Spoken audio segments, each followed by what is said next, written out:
Football League.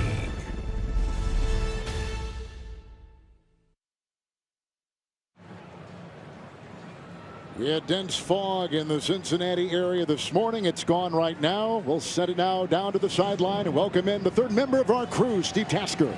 Kevin, the Cleveland Browns are going to look across the field today and see their former recently fired head coach Hugh Jackson. Now, each of the players and coaches of the Browns owes him a debt of gratitude for their spot on the Browns team.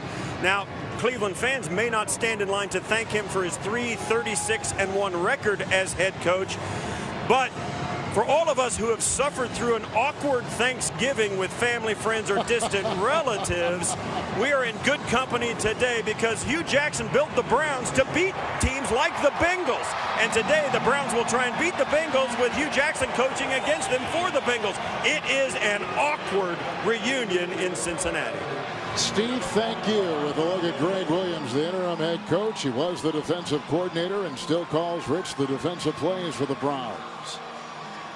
So we've had the flip of the coin. The Bengals won. They've taken the second half kickoff. Browns will receive. And to boot it for the Bengals is Randy Bullock. And deep back is rookie free agent running back Dontrell Hilliard. And he'll bring it out with a dive. Hit by a couple on the play. Probably tripped up by Brandon Bell. 25-yard return. Put him at the 22. Which leads us to the Heisman Trophy winner out of Oklahoma, #1 overall pick, Baker Mayfield.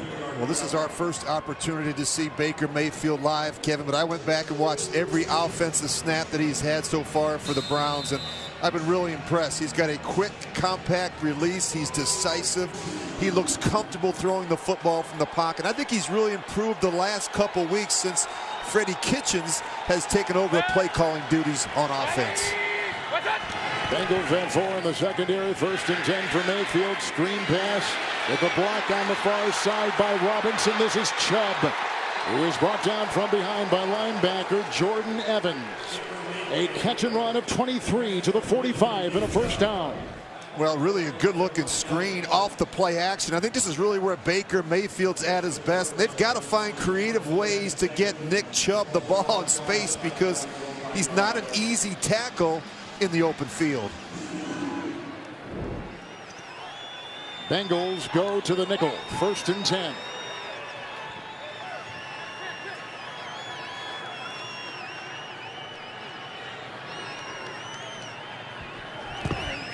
It's Chubb. And brought down by Denard, who came in off the side. It is a gain of 1 up to the Cleveland 46. Let's talk about the line. Rich, they made a change at left tackle a couple weeks ago. Yeah, they get Greg Robinson in there, a bigger body, who's really going to help protect the blind side of Baker Mayfield. And about these, you've already talked about Chubb. And Landry, of course, the main target there. Yeah, they've got 3 rookies playing, Kevin, on offense, significant roles. Callaway, Mayfield, and Chubb. 180! What's up? With a 2nd down and 9, here's a throw thrown in back of the receiver, but hauled in right there by Rashad Perriman. It is a gain of 6 on the play to the 48-yard line. Jackson with the stop. Let's talk about the defense. Rich, on paper, this line should be much better than they've produced so far. It's a well-compensated group, Kevin, that has underperformed. They've got to play better up front. Linebackers, Burfict will move from outside to inside today. He's been dealing with a hip injury. Jordan Evans is going to play for the injured Preston Brown. Nick Vigil out as well. This is an area where they have really struggled defensively at linebacker. Duke Johnson is in. 3rd down and 3. Johnson, Robinson, a layup block. Landry trying to throw a block. And close to the first down, hit by a couple. The rookie Jesse Bates got over there, and Carlos Dunlap. It's a gain of 3. They're down to the 45. Looks like they got the first. A little flip action to Duke Johnson, and good effort there at the end, extending the ball past that first down marker. Running back to begin the season starting was Carlos Hyde. He began as a starting back. He was traded in mid-October. He's now gone, and so Johnson comes in on those passing downs, and Chubb is the mainstay, the rookie out of Georgia. It is 1st and 10 on the game-opening drive. Fake to Chubb, who releases. Nice block in there by Hubbard. Outside it goes here to Njoku, the tight end, who is brought down by the linebacker. Perfect on a gain of 3, Rich, and he's down to about the 42 of Cincy. Well, I really like Nick Chubb. You talked about the 92-yard touchdown run in the last game against Atlanta. He's averaging 6.2 per attempt. And since they made the trade, this guy has really played well. You look at those numbers since week 7. Chubb averaging over 100 yards a game on the ground for the Browns. Now they have all 3 running backs in. Chubb, Hilliard, and Johnson. 2nd down and 7. A little bit low on the snap by Treader. Mayfield going long, and he's got his receiver at the 19-yard line. Grabbed on the play by Johnson. 23-yard catch down to the 19-yard line. That is a 1st down. Well, play action gets it started, and you just watch the crossing route all the way across the middle of the field off of play action. And this is a nice hole in that secondary. As you look at Baker Mayfield, sees clearly between the corner and the safety. He's able to fit this one in.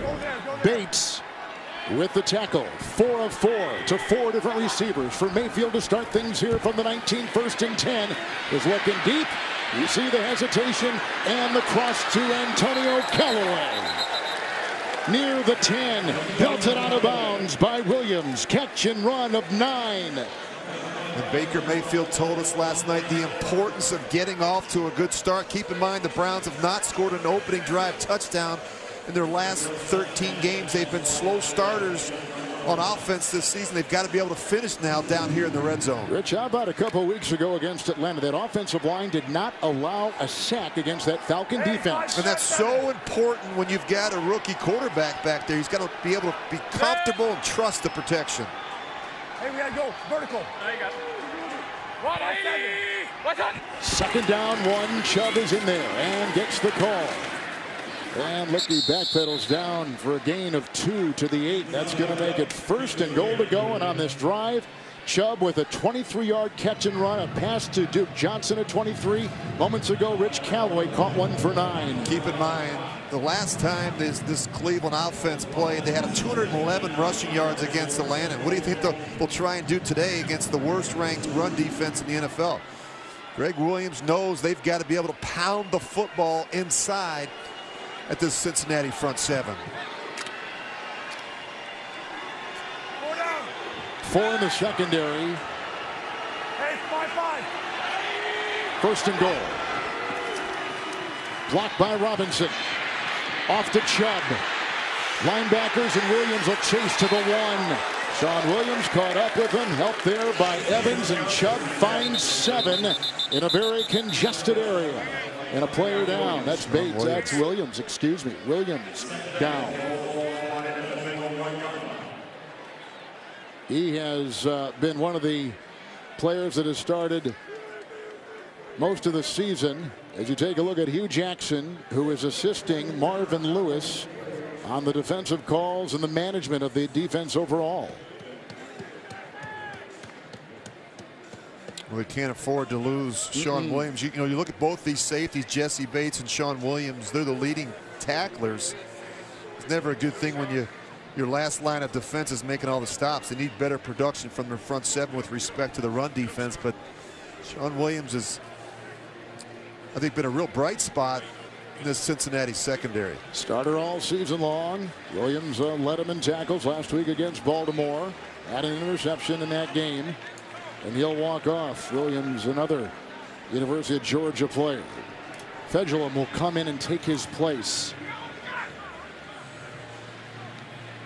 The Browns have scored just 75 first-half points so far this season. That's the second fewest. Only the Bills have scored less. And that's why Freddie Kitchens told us last night the importance of getting off to a hot start and playing with the lead on the road against the Bengals.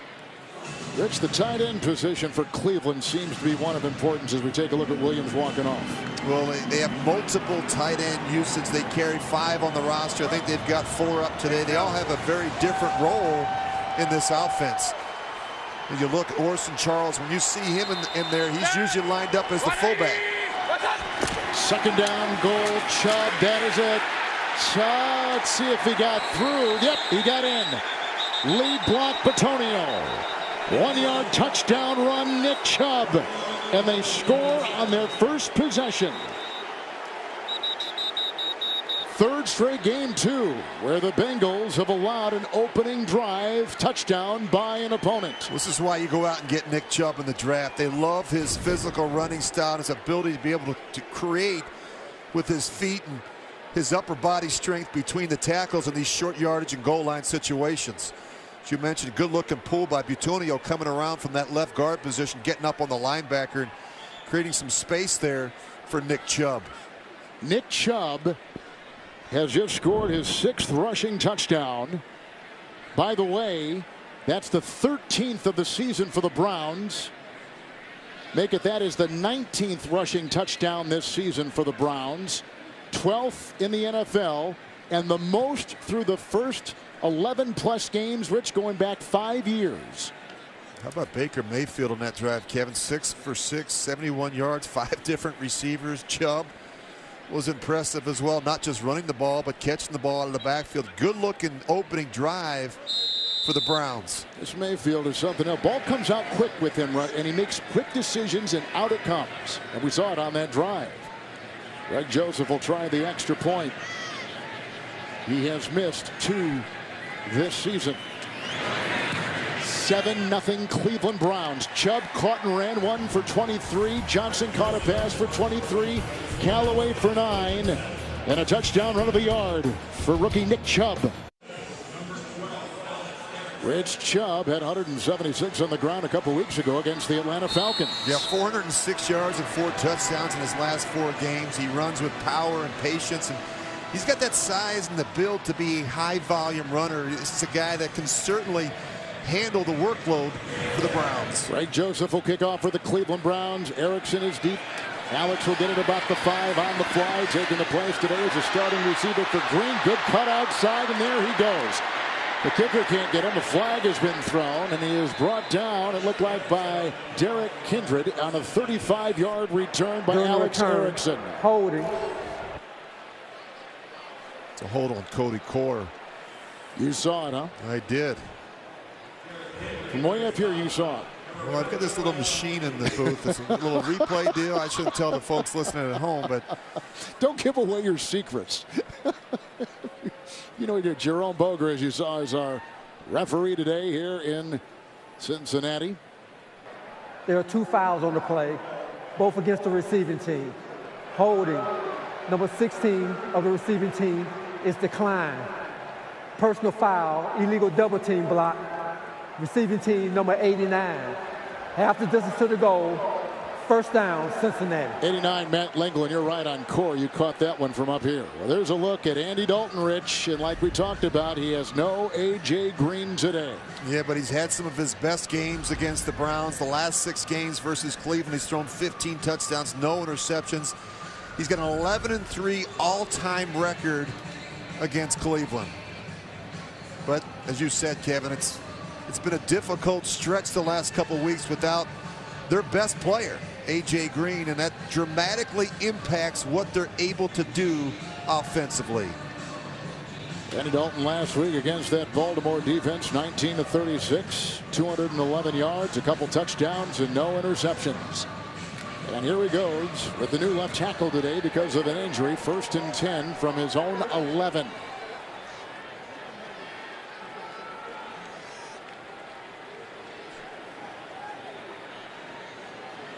Rich, I still think they are talking about what they called on that second infraction on that return. Correction. On the illegal double team block, it was number 85. Number 85. Does that really matter? Well, there is no, the problem is on Cincinnati there's no 85. Unless you're talking about Isaac Curtis, of course, and maybe he's come out of it. But I mean, even if what difference does it make? I know it doesn't. We know somebody misbehaved. Let's move on. You know, the players hate this, Kevin. You talk about trying to. You see the special teams coordinator of the Cincinnati Bengals, Darren Simmons. He's not happy, but there's something to be said for trying to find some rhythm. The correct number is number 88 on the double team block. Number 88. He's saying they weren't double teamed on the block. By the way, it was this crew that was supposed to referee and officiate the Rams-Kansas City game Monday at the Coliseum, and they changed the crew for that game. That was a big penalty. That was hidden yardage. That's a loss of 30 yards due to that penalty. Half the crew is on it. Mixon in the backfield. First down and 10, going long. And that is grabbed. Nice catch made. John Ross still battling with a groin injury from September. 17-yard pickup to the 28. First trip to New York. Let's go to JB. Oakland on the road. That's right. Set up by a 4th and 1. Card to Lee Smith on a 30-yarder. Here's Doug Martin going over the top like Sylvester Stallone. The Raiders strike first. They're up 7-0. Kevin, Rich, and Steve. Thank you, guys. Raiders playing in a very tough environment today. 1st and 10 after that 17-yard pass to Ross.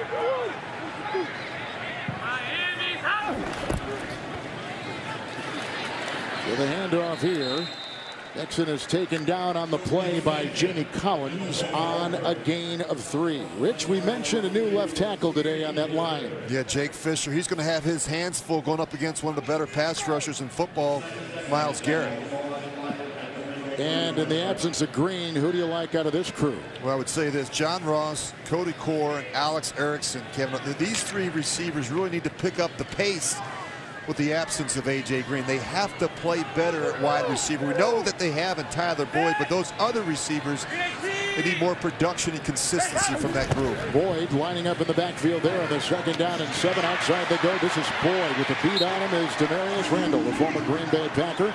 He takes the ball out to about the 43. It's a pickup of 11 on the play. Another first down for Cincinnati. This is a good job moving the receiver in the backfield. You see Tyler Boyd. It's another way of moving him around, positioning so that those corners can't get their hands and press him at the line of scrimmage.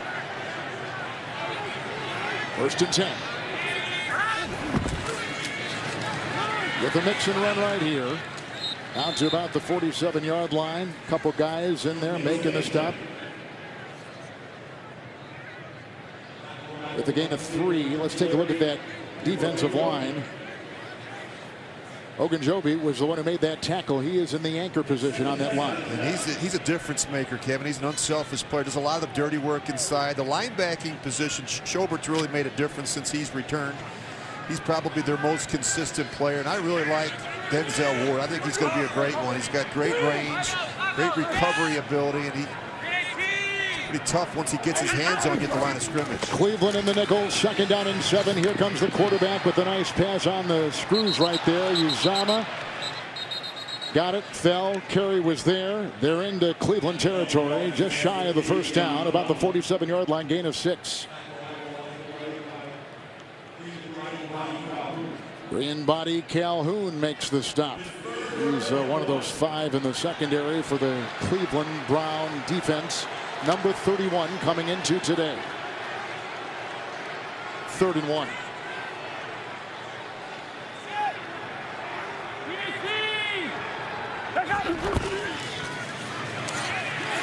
On the side, nice play right there, turned in by Avery.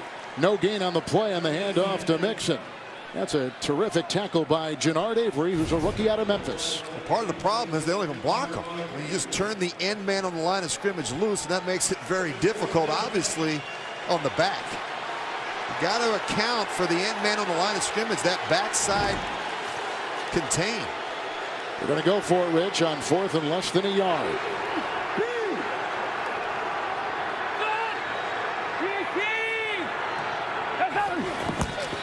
Nixon was in the backfield. They chase him to the outside. They get the first down and knocked out of bounds by Joe Schobert. Nice play, quick throw. Nixon putting his fingerprints on this one early. Gain of 12 to the 35. You got to be careful when you've got your eyes in the backfield. It's like 2 ships passing in the night. And you look at Vallejo, he's got to make sure that he doesn't allow Mixon to get out in the flat. Just a little bit of a false step there is all it took. With a first down and 10, Mixon hit, driven back with a loss on the play. Coming through, Trevon Coley. It is a loss of 3 on the play, back to about the 39. We talked about Schobert in the lineup. Just look at him penetrate. He's done a really nice job. He makes a lot of plays at or around the line of scrimmage. Schobert hit him along with Coley. 9th play of the drive, 2nd down. 14. Bernard in the backfield.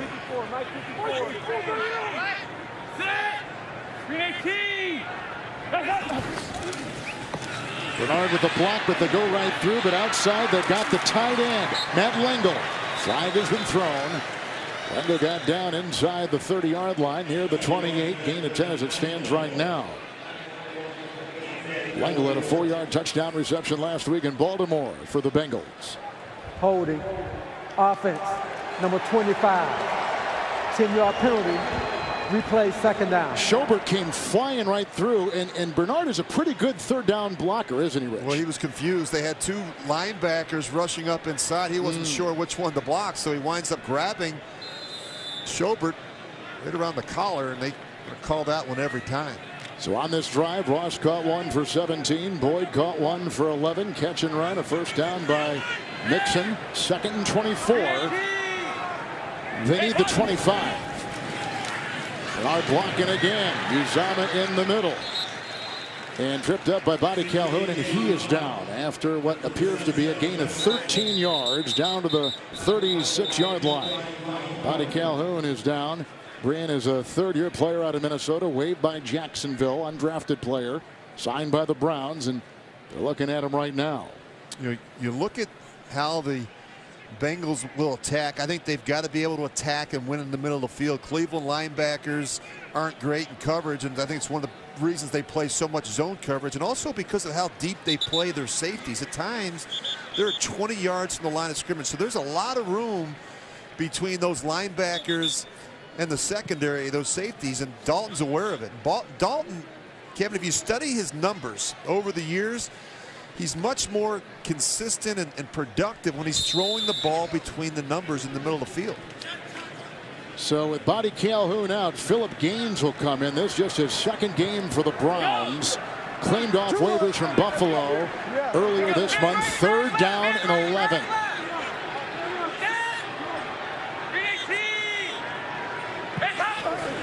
They need the 25. Those safeties are very deep, and they go underneath, and it's incomplete on a cross. Uzama was there. The coverage by Schobert.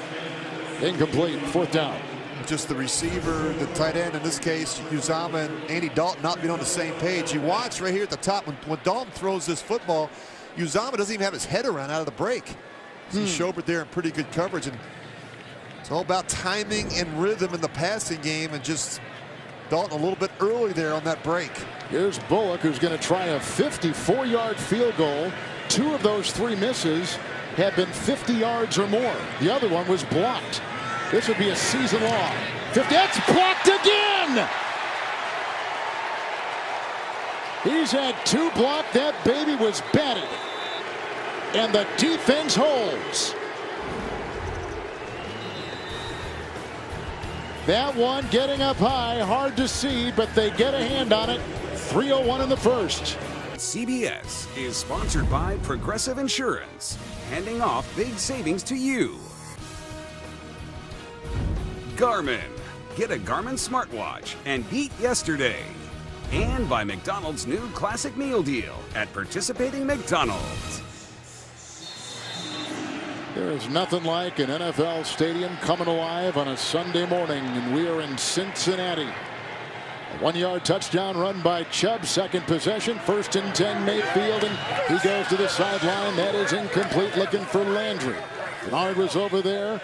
Williams is over there. 2nd down and 10. Let's take a look at the scouting report of Baker Mayfield. You look at the strengths, the anticipation, the accuracy. You can see it, the playmaking ability when things break down around him. I think he's a quarterback that plays with great confidence and poise. I think you look at some weaknesses. I just think the lack of experience and decision making will come as he gets more comfortable, more reps each week. But I think he's got a natural feel in the passing game and really the sense to read the play quickly as it develops. Mayfield had completed his first 6. 2 weeks ago against Atlanta, he completed his first 13 of the game.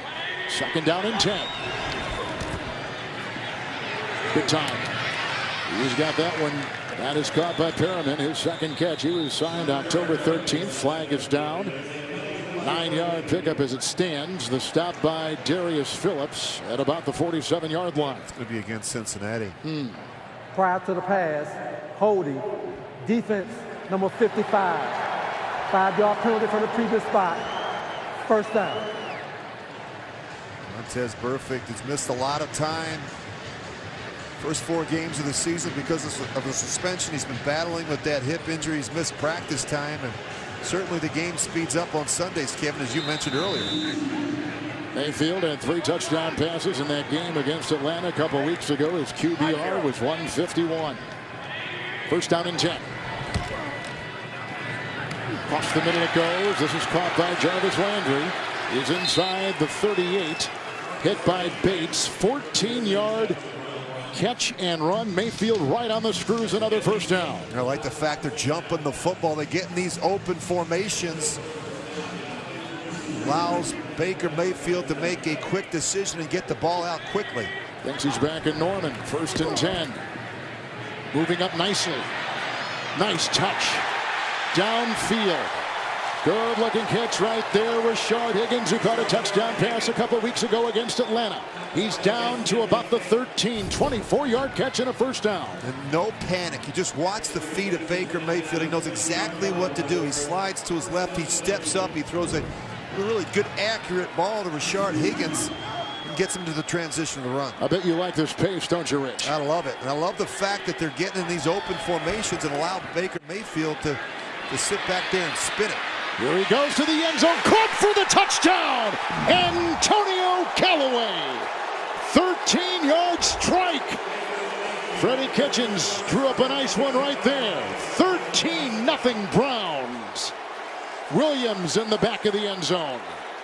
Well, they realize that Cincinnati's had difficulty defending the middle of the field with their linebackers and safeties. They spread them out and they get the ball out quick. Again, you see the mobility, the escapability of Baker Mayfield back there in the pocket. Keeps the ball in a throwing position, the eyes down the field, and makes a very good, accurate touch throw in the back of the end zone to another rookie, Antonio Callaway. Callaway and the quarterback Mayfield really on the same page now. Extra point makes it 14-zip. Joseph drills it in late first quarter. Touchdown run of a yard by Chubb.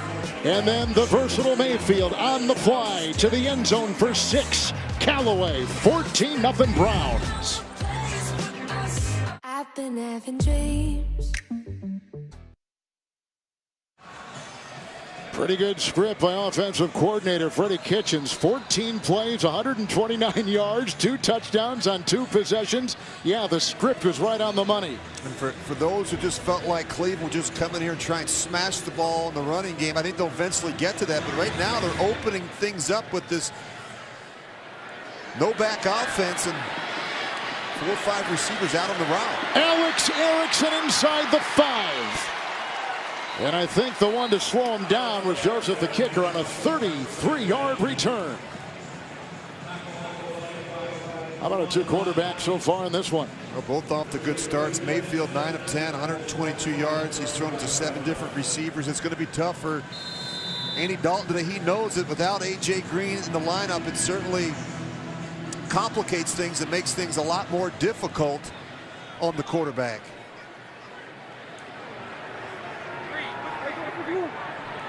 Mixon in the backfield, first down and 10. Hart with the block.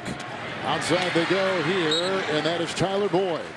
With the coverage on the play by Brian Body Calhoun, who's back out there, as Steve was telling you about. 11-yard gain. He's got a first down to the 46-yard line. Well, you talk about the trickle-down effect without A.J. Green in the lineup. Tyler Boyd has seen a lot more double coverage the last few weeks, especially on third down. Baltimore essentially treated him like A.J. Green last week. Any chance they could get to chip him and to double him, they did. Nickel secondary. Nixon wrapped up. And how? No room to roam right there. Loss of 4 on the play. Ogunjobi was the one. His second tackle today off that defensive line. I've really been impressed with Ogunjobi. He just makes a lot of plays in the backfield. He's a great penetrator. strong upper body. You see those big pipes. I should call them pipes. That's me thinking about pipe cleaner arms like you, Kevin. No, he's got big arms, not pipe cleaner arms. He's got big arms. Speak for yourself.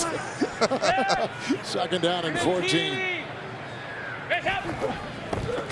Nixon out of the backfield. And they've got him. Ross was flying.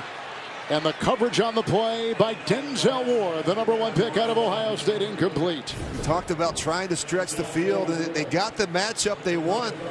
You see Ross lined up on the rookie Denzel Ward. He gets by him.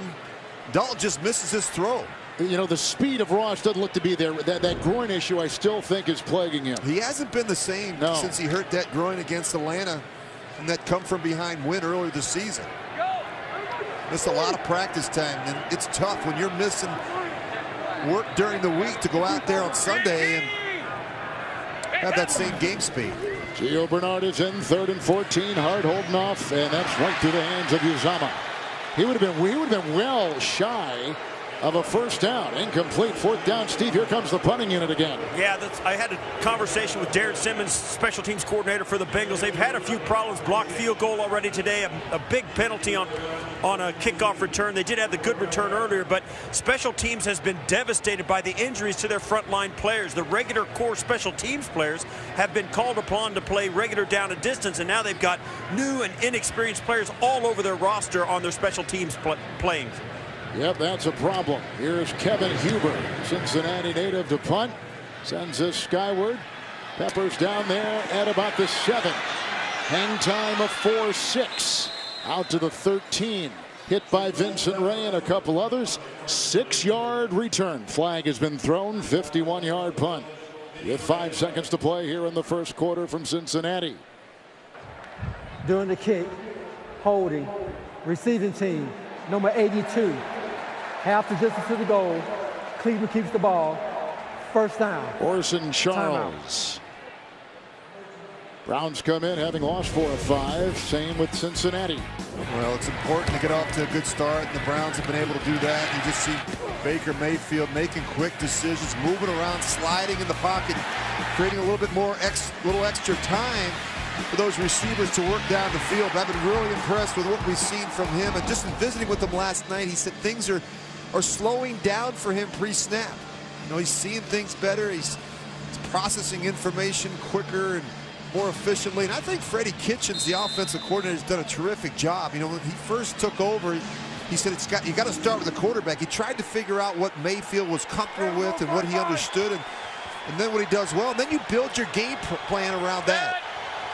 2 tight ends. From the 4, Mayfield 1st and 10.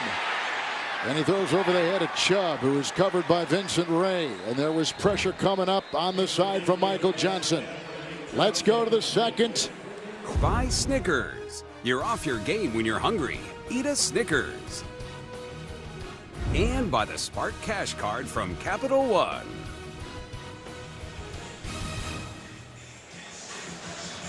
On this post-Thanksgiving Sunday, 2nd down and 10.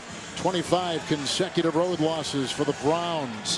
One more. They tie the longest ever in NFL history of Detroit. But they lead 14-zip. We start the second quarter. Chubb riding him down like a rodeo cowboy. Darquez Denard. That's a gain of 7 on the play, and he drags him out to the 11-yard line. Well, if you're the Bengals, you better tackle well this week, because Nick Chubb won't go down easily. His arm tackles aren't going to work against a back like Chubb. Leads the league in yards after contact. Drew Johnson is in. And Johnson comes to the near side. 3rd down and 3. Nickel secondary, Mayfield. Out in a hurry it goes, and he's got his receiver again. This time it is caught by Jarvis Landry. It's a gain of 9 on the play. It is a first down to the 20-yard line at Cleveland. You just watch the quarterback go through his progressions. A little 3-man route out of the bunch set. When you get in those bunch sets, it makes it very difficult for the Bengals to get to the line of scrimmage and press. really impressed with what I've seen so far from Freddie Kitchens as he's calling plays here for the rookie quarterback. He's not afraid to be aggressive with Baker Mayfield. You've seen a couple times now. We saw it earlier today. We saw it a couple weeks ago where he's calling plays backed up in their own, inside their own 5-yard line. Phillips makes the stop on one play, and down here is Billings, who comes in and knocks down Nick Chubb with a loss of 1 back to the 18. We talked about Freddie Kitchens since he's taken over, and I just think you look at the production and the improvement with this offense, and in particular the play of Baker Mayfield. He had his best game against the Falcons the last time out. Very efficient. He's taken better care of the football. I just think he looks more comfortable. Really had a great conversation with Freddie last night, a former quarterback at Alabama, a guy that's really, he didn't come into the league with a silver spoon in his mouth. He's had to really work and grind and fight for every opportunity. Former starting quarterback at Alabama back in the mid-90s. Second down 11, Mayfield hits the back of Burfitt's head with an incomplete pass. You look at Baker Mayfield, he's won at every level. He was 25-2 as a starter at Lake Travis High School in Texas. He was 33-6 at Oklahoma, winning the Heisman Trophy in his final season, throwing for 43 touchdowns and just 6 interceptions. I like the fact he's been a good decision maker. He's done a pretty nice job of taking care of the football back there in the pocket. Mayfield, a former walk-on at Texas Tech, finished up at Oklahoma. 3rd down and 11. Johnson back there offers a block. Mayfield on the move, and he has the receiver. Was he in? Did Callaway get it? Yes, he did at the 40-yard line. 21-yard pickup on 3rd and 11. Nice play by Mayfield. No panic at all from Mayfield. Just does a great job eluding the rush and finding Antonio Callaway on the boundary. Just watch the pressure and watch the poise from Mayfield. He sees it coming, he slides, he knows there's an issue there, and he knows exactly where to go with the football. Johnson's block was huge too, moving up around that block by the running back. 1st and 10. Chubb is in, and the call, and he steamrolls his way into Ray. And he's up to the 47-yard line with a gain of 7. Well, if offensive coordinator Freddie Kitchens doesn't find a way to hand the ball to Nick Chubb at least 20 times against this Bengals run defense, then you got to go into that locker room immediately following the game and have his head examined by one of those neurotrauma consultants. I mean, he'd be crazy not to find out whether or not this defense can hold up against the run. Quarterback coach for the Browns, Ken Zampese, spent 15 seasons with the Bengals. Now at Cleveland, 2nd down and 3. Chubb hit by a couple, then driven back, and he gets gain of 2. Ray and others in there making the stop. Michael Johnson.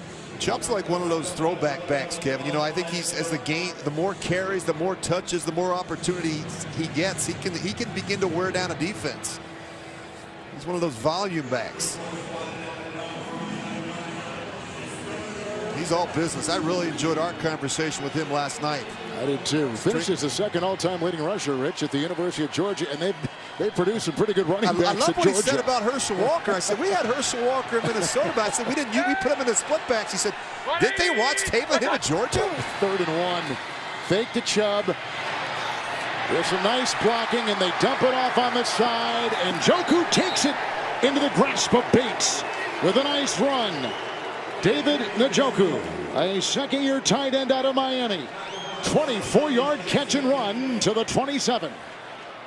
Well, Njoku's going to get lost in the wash. You just watch him. He's the end man on the line of scrimmage. He's going to pause, and then he works himself out after the fake. Look at Baker Mayfield put the ball behind his right hip.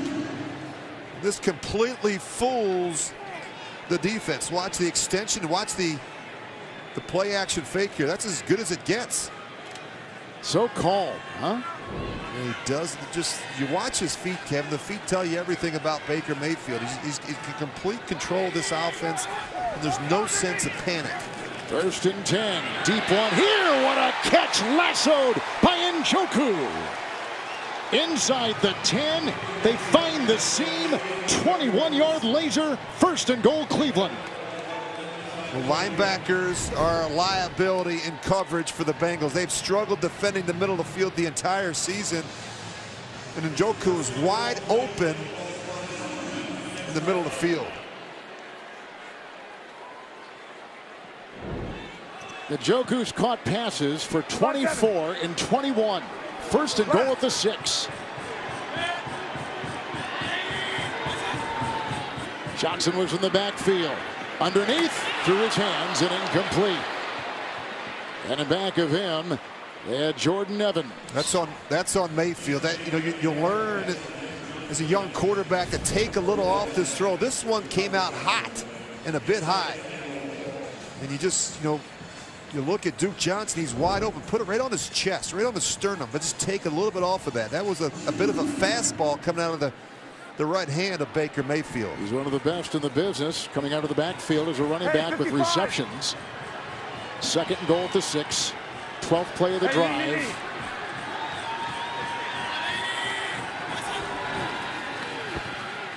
Mayfield. Njoku tries to leap, and he does right into the grass, but Bates, they push him in. Touchdown! His best, Edwin Moses. He takes it in, a 6-yard catch and run. Njoku with a touchdown. The second touchdown pass by quarterback Baker Mayfield. 3 possessions, 3 Cleveland scores. Well, he's right here. He's actually going to block first. You watch him block, and then he's just going to turn out and release and catch this screen route. So if you're the linebacker covering the tight end, you think he's blocking. Now all of a sudden he just slips out. Now watch this effort here. I wouldn't try this at home, but the push by Treader and by Kevin Zeitler, a former high pick by the Cincinnati Bengals, now on the line for the Browns. Joseph will bang one in. 21-0 Cleveland. 25 consecutive road losses for the Browns, but an early statement in the Battle of Ohio. Cleveland 21-0 over Cincinnati. Mayfield with 2 touchdown passes, Rich. Yeah, and that blowout loss that the Bengals had a couple weeks ago to the Saints, where the Saints put 51 on them, really made an impression with Baker Mayfield. He said, look, if we can be physical with them and get off to a good start, they may roll over.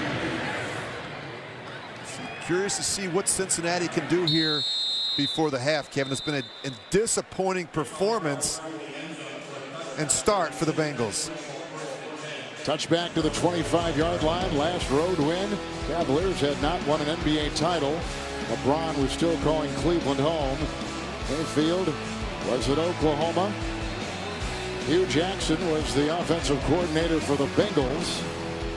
And we did the last game. It was in Baltimore when they won on the road last, wasn't it? Yeah, week 5 of 2015. They won 33-30 in overtime. And Josh McCown was actually a quarterback for the Browns. With 2 tight ends and Nixon in the backfield, 1st and 10. Collins is coming off the edge and gotten away, and it's incomplete on the pass by Dalton. 2nd down and 10. Talking to offensive coordinator Bill Lazor, he just said, you know, we've got to play better around Andy Dalton. The tight ends, the wide receivers, they just have to be where they're supposed to be. And Andy Dalton's capable of taking care of the rest. But that's been a real challenge the last couple weeks without A.J. Green in the lineup.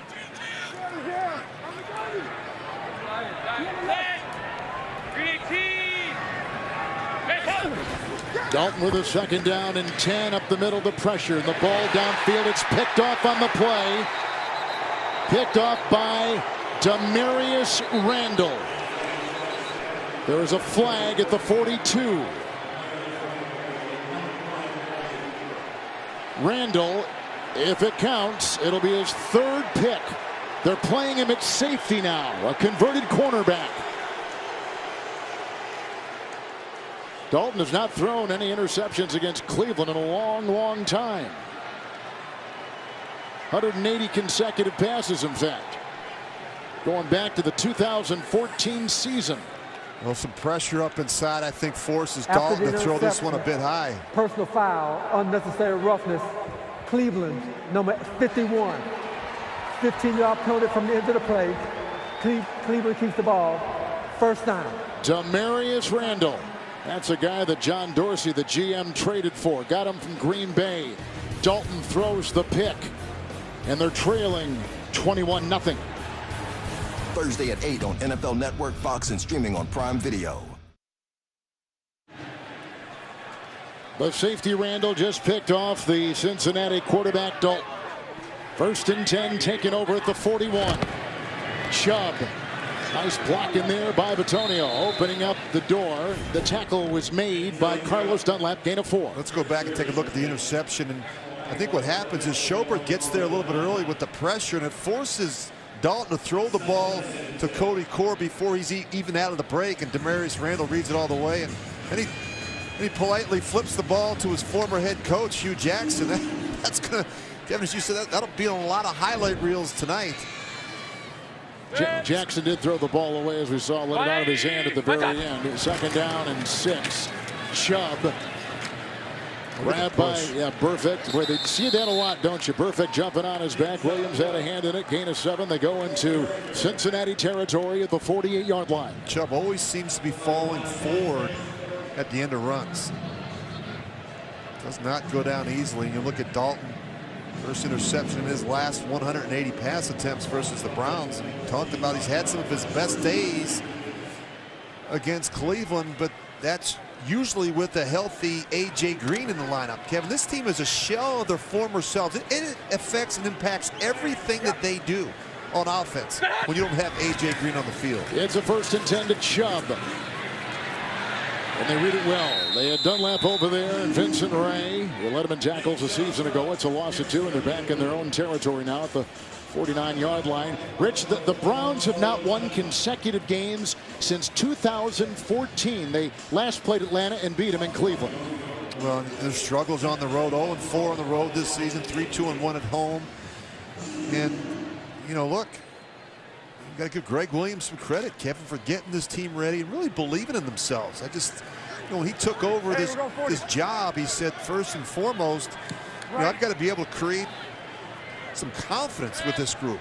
Get them believing in themselves once again. With a 2nd down and 12 into the nickel, Mayfield, another laser thrown, caught by Antonio Callaway. Brought down by Williams, swerves near the 30, 19-yard pickup, another 1st down for the Browns. Well, the quickest way to the end zone is right down the middle of the field, and it's also directly in the line and sight of the quarterback. They're having a lot of success working between the numbers in the middle of the field against this Cincinnati secondary.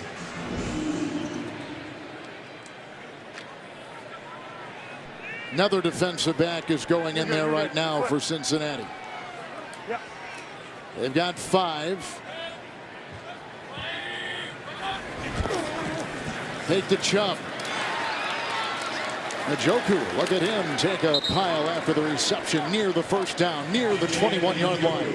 Gain of 9, Njoku. Well, you look at the streaks that have ended with this football team, and certainly the big question mark is, can they get a road win today? And we talked a little bit about the job that Greg Williams has done. He said, look, it's important for me to be calm yet confident, really present to the players a roadmap for how we're going to turn things around and finish the season strong.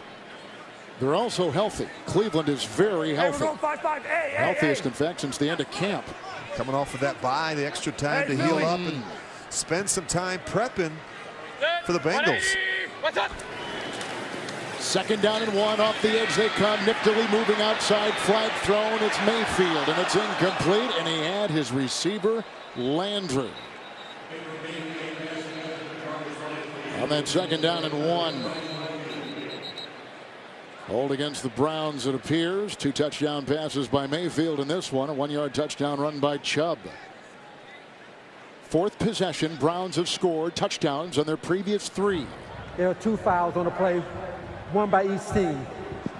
Holding. Offense, number 78. Holding. Defense, number 22. These fouls all set. Replay 2nd down. Rich, Mayfield already has 231 passing yards for the Cleveland Browns. He is 16 of 20. You know, they're not doing a good enough job, the Bengals defensive line, of getting hands on them, Kevin. They're getting around them, but they're giving them creases and some seams to slip out. And that's the thing that's really hurt the Bengals. Njoku has been the key recipient too. 5 catches, Rich, and 63 yards. The tight end. You know the Bengals struggle at linebacker in coverage. 2nd down and 1. It's Chubb again with an initial hit by Jordan Evans and no gain on the play. They'll stay right there. I really felt like one of the keys for Cincinnati defensively was winning on the early downs, forcing Baker Mayfield to function on 3rd down. You know, this is where I always say 3rd down is one of the toughest downs in football. It's where the game speeds up. You find out about quarterbacks in critical situations, but Kevin, too often today they've been in these 3rd and I don't want to say manageable, but 3rd and short situations. Got to do a better job on the early downs. Charles is the fullback. 3rd down and 1. Chubb. Ooh, tried the submarine, and I'm not sure that he got it. Looks like not much of a gain, if anything, on the play. Maybe 4-down territory. Yes. That was the 4th time they were in 3rd and 3 or less. But just watch Chubb. There's going to be some penetration, but watch him keep pumping those legs. You're going to see him. You can see it in the pile there. He never stops churning those legs. Just watch. Just keep pumping, keep churning. Evans made the hit. They're going to go for it, Rich, like you talked about. Half yard to go. 4th Why down. not when you're up 21-0? Sure.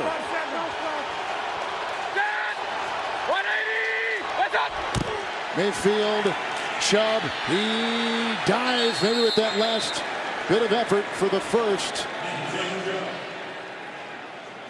Evans down there with a hit.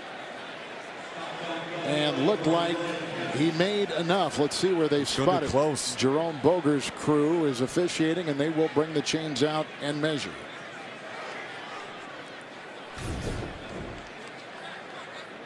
Michael Johnson gets some good penetration. You see him on the ground in the backfield. I don't think his knee had hit, Rich.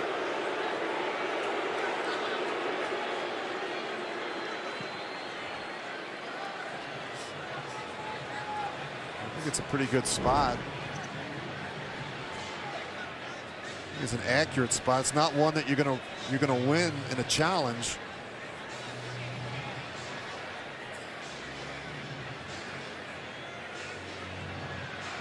By the nose of the ball. They got it, and Chubb carves his way for the 1st down. That'll bring a smile to your face if you're a Browns fan.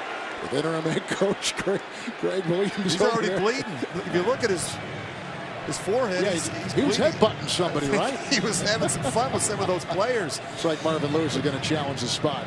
Yeah, he's not going to win that one. But, you know, when you look at this game, we talk about 2 teams coming in struggling, and both teams having lost 4 of the last 5. It's usually the team that plays with a greater sense of urgency, the team that wants it more, that's going to get the victory.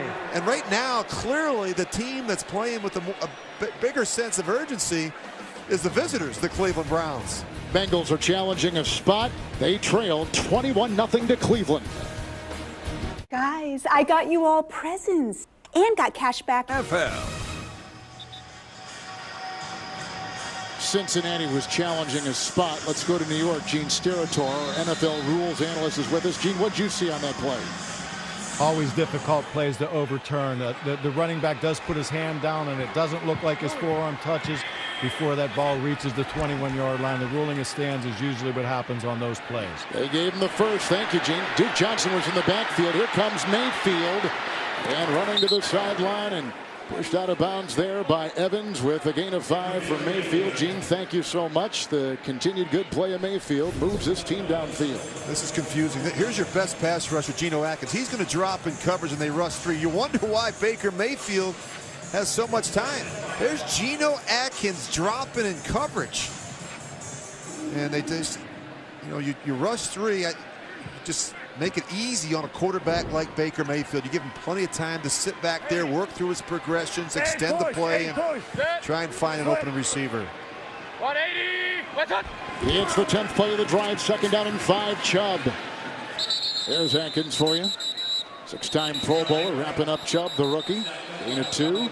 It's a ball loose on the play. It looks like maybe it had, or Landry was just shoved to the side. Either way, it is a gain of a couple and bringing up 3rd down and 3. Rich, Mayfield has now had multiple touchdown passing games 5 in a row. 5 consecutive games with multiple touchdown passes, 2 today. Well, you can see just how confident he looks out there. We know about his football IQ and his intelligence. And I just think that the awareness and the poise is really noticeable. Just not easily rattled. Great conversation with that gentleman right there, Freddie Kitchens, last night. He just said how impressed he was with Baker Mayfield.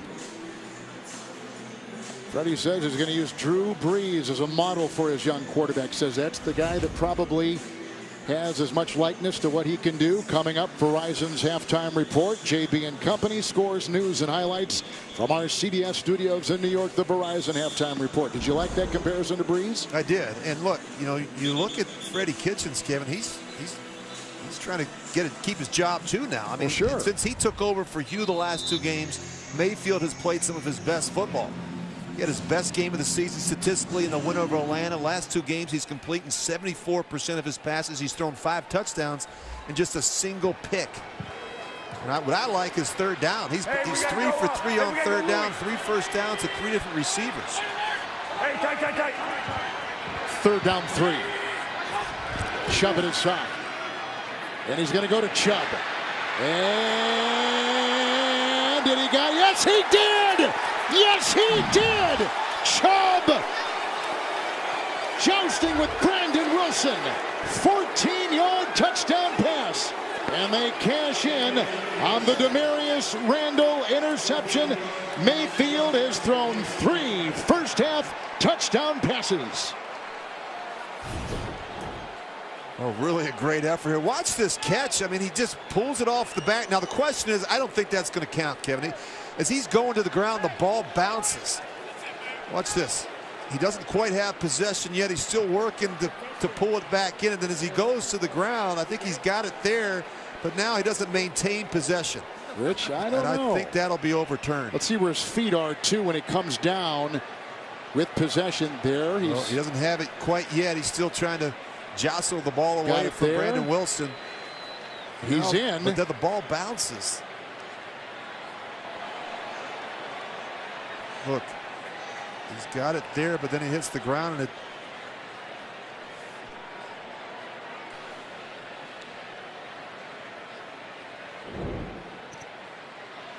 Taking a look at that one, a couple different angles. Let's go back to Gene's territory in New York, our NFL rules analyst. Gene, what'd you see? This is a very interesting play. Yes, it and is. I think what we look at on this one, every week we find something new, guys. But I've got possession behind the defender. Now, once we have possession, let's count the feet. And I've got 1, 2, and I believe a 3rd foot before the ball does move. And if that's the case, they're going to stay with the catch and a touchdown. They give it to him. Thank you, Gene. And plus, his bottom, 1 cheek equals 2 feet. And his cheek hit. And the ball looked like he had possession. 14-yard touchdown pass by Mayfield to Chubb. Another extra point by Joseph. This score will rock people around the NFL. The Cleveland Browns 28-0 over Cincinnati.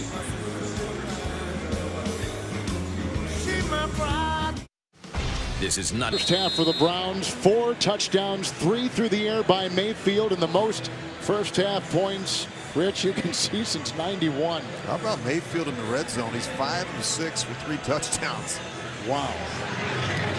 Hugh Jackson, their former coach, fired less than a month ago, is on the other side. Erickson will let this hit the end zone. Touchback to the 25-yard line. Baker Mayfield. You look at, last time he played against the Falcons, he said he woke up feeling dangerous. How about today? I suppose he's feeling very dangerous. Look at those numbers.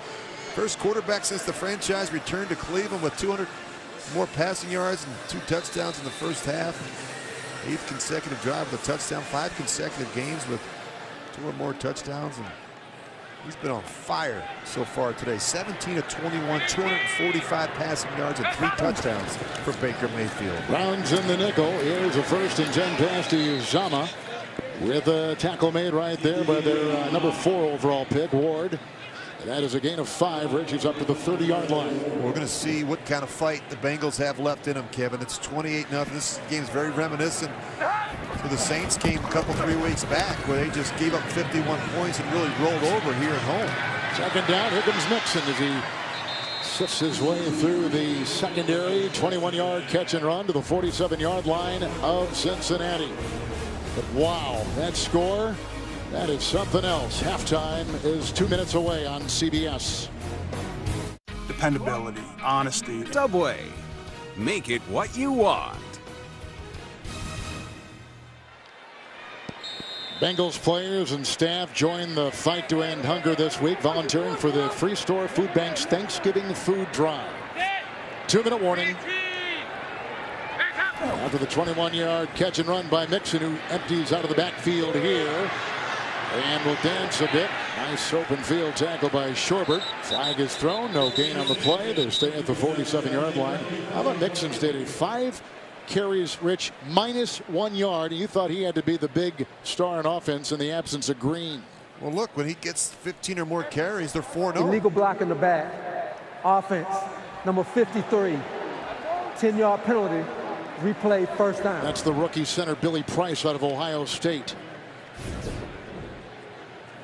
You just see him right there at the end of the trying to get a block for Mixon. But Kevin, we talked about the importance of the running game with Mixon. And as I said, they're undefeated when he gets 15 or more carries, and yet they're winless. They're 0-4 when he has less than 15. They're averaging just 85 rushing yards per game at home compared to just 53 on the road. They've got to focus in on. I know this is tough when you're down 28-0, but look, got a lot of football left here in the second half, and Mixon has to be more of a factor on the ground. 5 defensive backs, 1st and 20 after the penalty, and they go to the side, and it looks like T.J. Carey is going to battle with the receiver Tyler Boyd. Was it 18-yard catch out of bounds on the chalk, incomplete, out of play. Boyd couldn't grab the pass inbounds from Dalton. Looks like he has it for a moment, but then it gets Carey's in there. Well, as he comes to the ground, certainly Carey able to rip it away. I don't think he ever has possession of it before that left shoulder hits the ground. Carey, the cornerback, he is replacing Terrence Mitchell, who they signed from Kansas City, but Mitchell broke a wrist, so Carey was put back in there. Carey was signed to a big contract. It's being reviewed.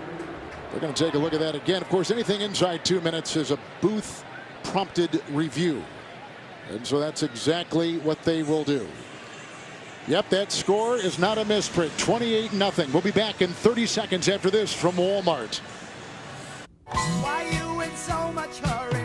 Is it really worth the worry? Look around, then slow down. What's it like inside the bubble? Does your head ever give you trouble?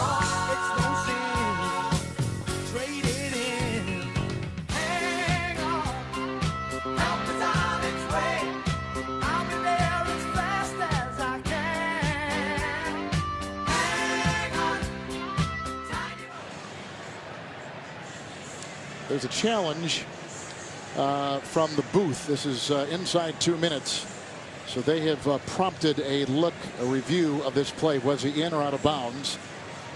And so that is what we are waiting for on a pass to Boyd with the coverage by T.J. Carey in the secondary of Cleveland. Jerome Boger. After reviewing the play, the rule on the field stands as called. Incomplete pass. 2nd down. I think the ball was sliding down the right side of Tyler Boyd, and when he hits the ground, it's ripped away by T.J. Carey. I think it's the right call, but we're talking about this Browns defense, Kevin, during the break, and I thought they really played well in their last outing in the win over Atlanta. I think it made things really difficult for Matt Ryan. I think we're seeing more of that today with Andy Dalton. Done a good job getting Dalton off the spot. He's had a lot of time back there in the pocket. Bengals in the first half, only 92 offensive yards. 2nd down and 20. Pressure, grabbed. He gets away, got away from Garrett. There it goes. Dalton, he needs the 43. He may have just snuck inside the grasp of Schobert. And they're going to give it to him. Good scramble by Dalton. 21-yard pickup on 2nd and 20. Really nice job by Dalton. You're going to see him. He gets pinned in there back in the pocket, then he's able to spin out at the last second. Good effort by Dalton, not giving up on the play. Cleveland was telling us yesterday they thought he was a lot faster than he looked on tape. And they saw a little bit of it right there.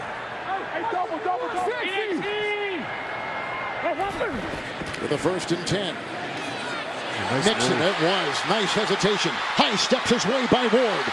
Into the secondary. And brought down on the play by Jabril Peppers. Using that speed to catch up with him. 32-yard run to the 10. Watch this move right here. I mean, the safety's going to come clean. That's Bodie Calhoun, and they don't even block him. And look at this little sidestep right there. Great patience and vision by Joe Mixon, and a nice finish. And they need more of this. The running game has to be more of a focal point moving forward. They're a great red zone team in Cincinnati. 1st and goal. Great red zone team. Blocked by Ogwehi at the left side. Out to Mixon. Brought down in the play by linebacker Jamie Collins. Timeout Marvin Lewis. Gain of 5 right there. Put him near the 5, maybe just inside the 6. Yeah, great red zone team. #1 red zone scoring touchdown percentage. Now this 30-second message from Lowe's. Lowe's knows you're a craftsman guy. You have a lot of tools. Tools for everything you've done around the house. But there's the moment you realize your new project means new tools. When tool guys need new tools, they start with Lowe's.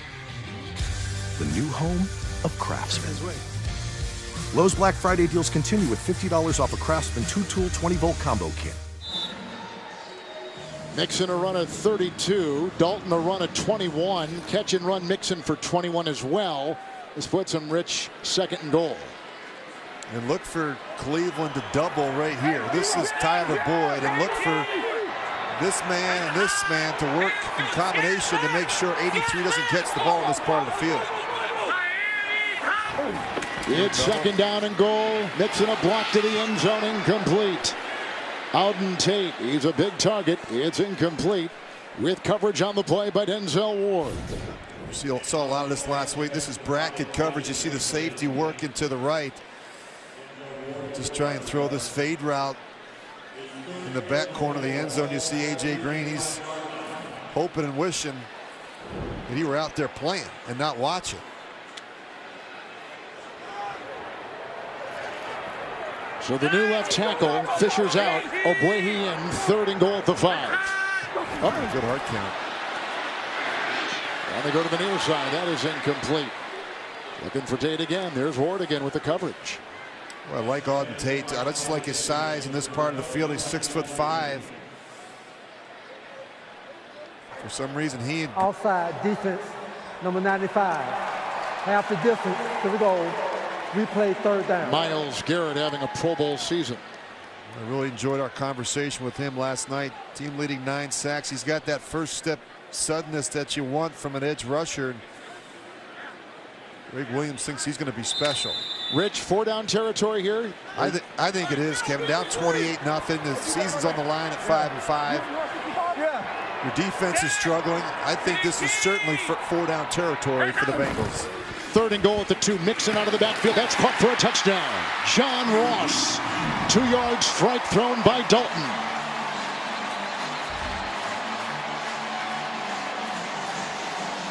And the shutout is gone, and the Bengals try to build some momentum heading into halftime.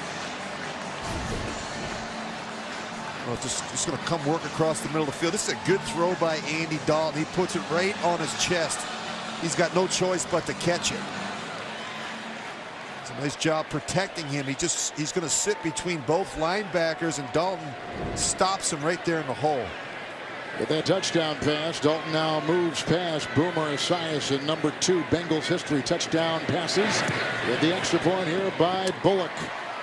They get 28-7. Cleveland's lead is cut with 32 seconds to go. Big plays. We were wondering who is going to step up, Rich, for the Bengals offensively. It's got to be collective stepping up, not just one guy. You're right. And you look at that receiving position, and it's got to be guys like Auden Tate, obviously John Ross, Cody Core, Alex Erickson. There's not one person or player that's going to replace the production and consistency of A.J. Green, but these young receivers have to perform better. It's been a point of emphasis all week. Bill Lazor told us on Friday that they had a good week of practice and that the quarterback's got to be able to trust the young receivers that they're going to be in the right place at the right time, run the correct route at the appropriate depth, and make the adjustments accordingly. Coming up, the Verizon halftime report from our CBS studios in New York. Phil, Nate, Boomer, and Coach Cowher join James Brown for scores, news, and highlights. That's the Verizon halftime report. And Bullock will approach. Kickoff is short, and it's grabbed by the tight end for the Cleveland Browns, Orson Charles, a one-time fourth-round pick by the Bengals, and some shoving here after the catch by Charles. Mayfield, 3 touchdown passes in the first half. He is 17 of 21. And he's on fire right now. He's just feeling it. He's done a terrific job moving around. He finds Callaway in the back of the end zone, a little slip screen to his tight end, Njoku, and of course he finishes it off with a great touch throw down in the red zone to the back, Nick Chubb, who makes a ridiculous catch. I mean, that's kind of catch. In terms of degree of difficulty, that's a 10. 10 out of 10. That was not an easy play for the rookie. First down and 10. And it's Duke Johnson. Hit by Bates. Corkscrewing his way to the 41. 13-yard pickup for Johnson. Cleveland's got a couple timeouts. Yes, they do. A chance to push the ball down the field and maybe try a field goal here before the half. The numbers in the last couple games for Mayfield are amazing. Today, 245 through the air, 3 touchdowns, 17 of 21. Coming into today, Rich, he had 5 touchdowns and 1 pick, so that's 8 touchdown passes and 1 interception in in a little more than 2 games. Well, there's a direct correlation between when they made the change to Brady Kitchens, who I think has done a terrific job really surrounding Mayfield with some concepts and plays that he's comfortable with, that he's familiar with, so you just see him playing faster from under center. First down and 10. Johnson back there, offering a block. Mayfield going deep. And the double coverage is there, certainly, on Callaway, and incomplete. Down there, Darius Phillips. Bates in the Cincinnati secondary. Bates took a shot, and here was a shot at Mayfield. Like a pinball there. It's all part of playing the position, but you could certainly see his arm strength there in that last throw. But I think what's really impressed me is his mobility in the pocket, his ability to step up and slide and feel the rush and still keep that ball in a throwing position, and his eyes downfield. So often, Kevin, with young quarterbacks, their eyes will drop and they'll begin to feel the rush. We have not seen that from Mayfield. 2 tight ends, second down 10. Chubb wrapped up and taken down by Sam Hubbard among a couple. The rookie out of Ohio State, throwing them for a 1-yard loss back to the 40-yard line. And the clock will tick, and that'll take us to halftime. 1-yard touchdown run by Chubb. 3 touchdown passes by Baker Mayfield. The Browns have lost 25 consecutive road games, 7 straight to the Bengals, but take a sizable lead halfway through this one in Cincinnati. Halftime is next. Here's some first half highlights from Verizon and a word from your local CBS station.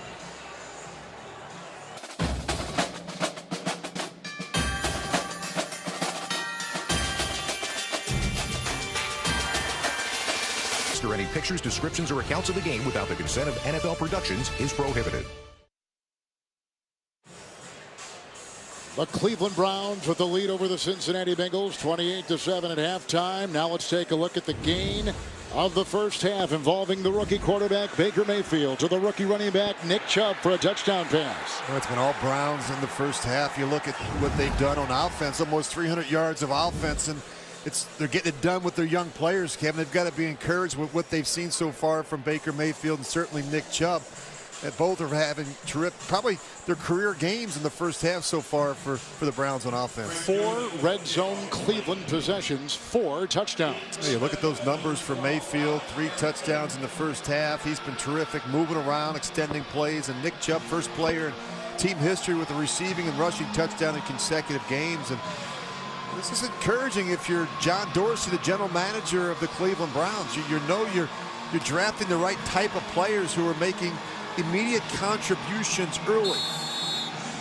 Rich, something tells me that last touchdown of the Bengals before halftime may give them a little bit of momentum going into the second half here. And also what head coach Marvin Lewis had to say to the team at halftime. Yes. I'm sure that he was not all too happy with what he saw in the first half, really, on offense or defense. That is a touchback to the 25-yard line, and let's check in with Steve Tasker. Yeah, Kevin, I spoke to both coaches at halftime. Marvin Lewis said offensively the Bengals just got to start over. They got to do what they're supposed to do from the beginning of the game now. And defensively, they've got to understand the formations the Browns are giving them and do their job. Spoke to Greg Williams. He said, listen, it's 0-0. We got to keep their foot on the gas pedal. Defensively, he's got to tackle better. That 2-minute drill, he was really bummed about their inability to get the player on the ground and gave up that last touchdown.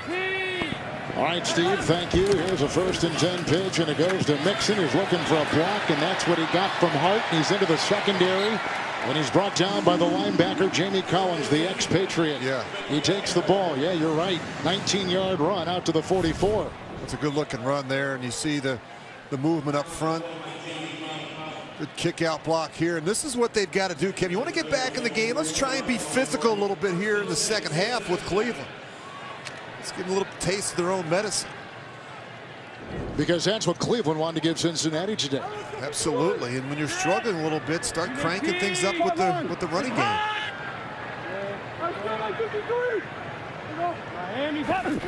Oh boy, he's still in at the left tackle. He gives a block there for Mixon, and there goes a flag. As Price tried to open up some room too. Hit by a couple. Schobert had his hand in that fray. Flag thrown just seconds into the third quarter. The importance of running the football. You know, I was doing some studying coming into this game. The Bengals offense. Tripping. Offense, number 87. 10-yard penalty. Uzama. Replay, first down. He's guilty right there. Let's check in quickly with Steve Tasker. Yeah, you mentioned Cedric Ogbuehi, who is a backup right tackle. They had started backup left tackle Jake Fisher today. He did not come out after halftime. He went in early just before the half ended, and he was walking gingerly. He is not back in the game, and now Ogbuehi which would be their third left tackle, with Cordy Glenn being out, is now in the game at left tackle for the Bengals. And Ogbuehi's more of a natural right tackle, so that you'll see a little bit more left formation, putting the tight end over there to give him some help and presence off the edge. Mike 51, let's go. Miami's hot. It's a 1st and 20, and there goes the ball, and there goes Dalton. It's loose. It's picked up on the play. That could be, it may be a touchdown. Ogba, they call it down at the 7-yard line. A Cincinnati turnover. Ogba comes up with it on the poor snap coming from Billy Price. Well, Dalton's got no chance here. I mean, this is just a bad snap from Billy Price. I mean, this thing's going to go high and right, and Dalton knows right away he's in trouble, and he's just trying to get a handle on it. He would have been better off just falling on it. I think he tries to scoop it up. Another takeaway by the Browns defense, 27 for the season. They're number 2 in the NFL. Question is he down right there with possession? Was he touched? As Mixon tries to jump on him, but it's too late. That big body is moving in. And Gene Steratore will rejoin us again from New York, our NFL rules analyst. And Gene, what'd you see? From my view, it appears like Andy Dalton's left foot is touching the defender after he has control of that football. I believe it is down by contact and would be Cleveland's ball at the 7-yard line. We see the left foot just grazing the back of that defender as he's rolling over. You're right again, Gene. Thank you. It is a 1st and goal, a turnover nonetheless. 5-0. Yeah, 36. Springer. Hurry, set. It's Chubb. And he's down to maybe the 6-yard line, and falling on him down there, Andrew Billings on a gain of a yard. We're looking at Andy Dalton's right hand. That is not good. Yeah, he's going to head to the locker room, maybe get an X-ray. You see Jeff Driscoll, his backup, has already started warming up on the sidelines. Driscoll last played in that New Orleans game here a couple weeks ago, Rich. Well, this is not good for the Bengals, and Dalton was holding that hand as he was walking off the field. I don't know if it's a thumb or a hand injury, but nonetheless, bad news for Dalton and the Bengals. Second down, goal at the 6. Chubb out of the backfield, but Mayfield has other designs to the back of the end zone. Caught with a touchdown, Darren Fells. Rookie quarterback Baker Mayfield has thrown 4 touchdown passes today in Cincinnati.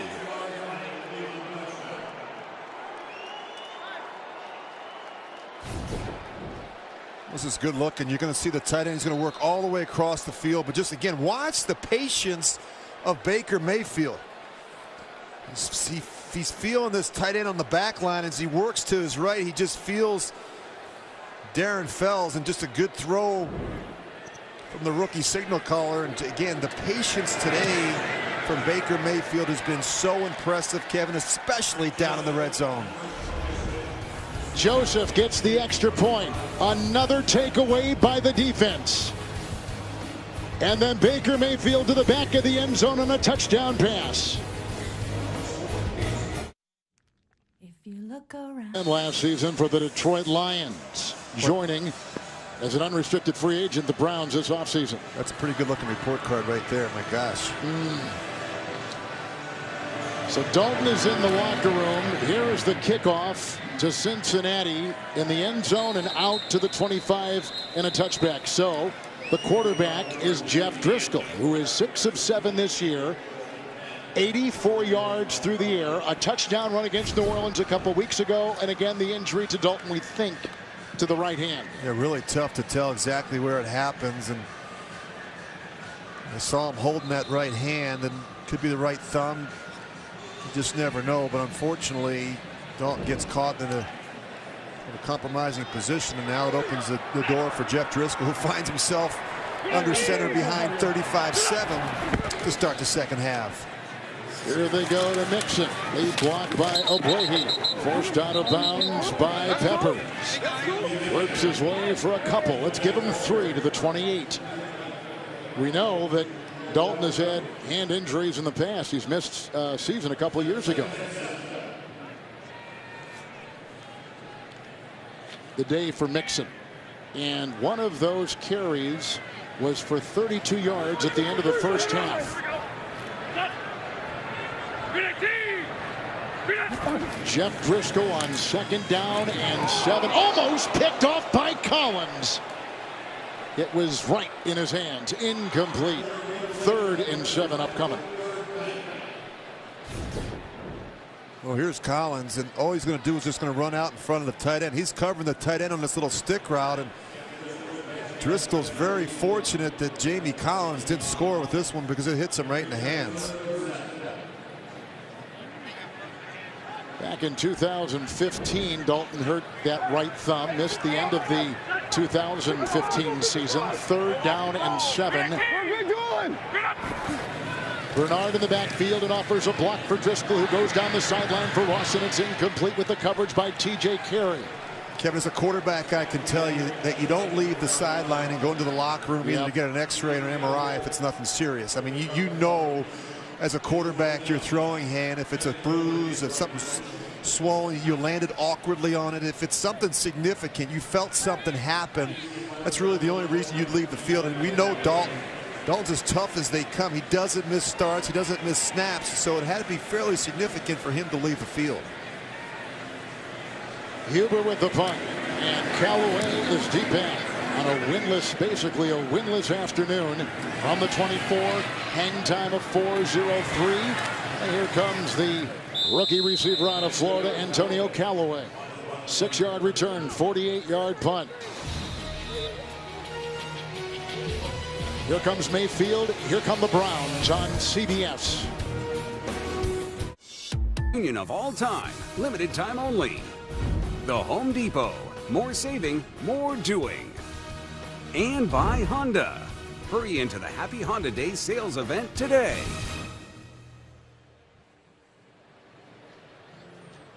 There was a player down on the return. It's Tony McRae.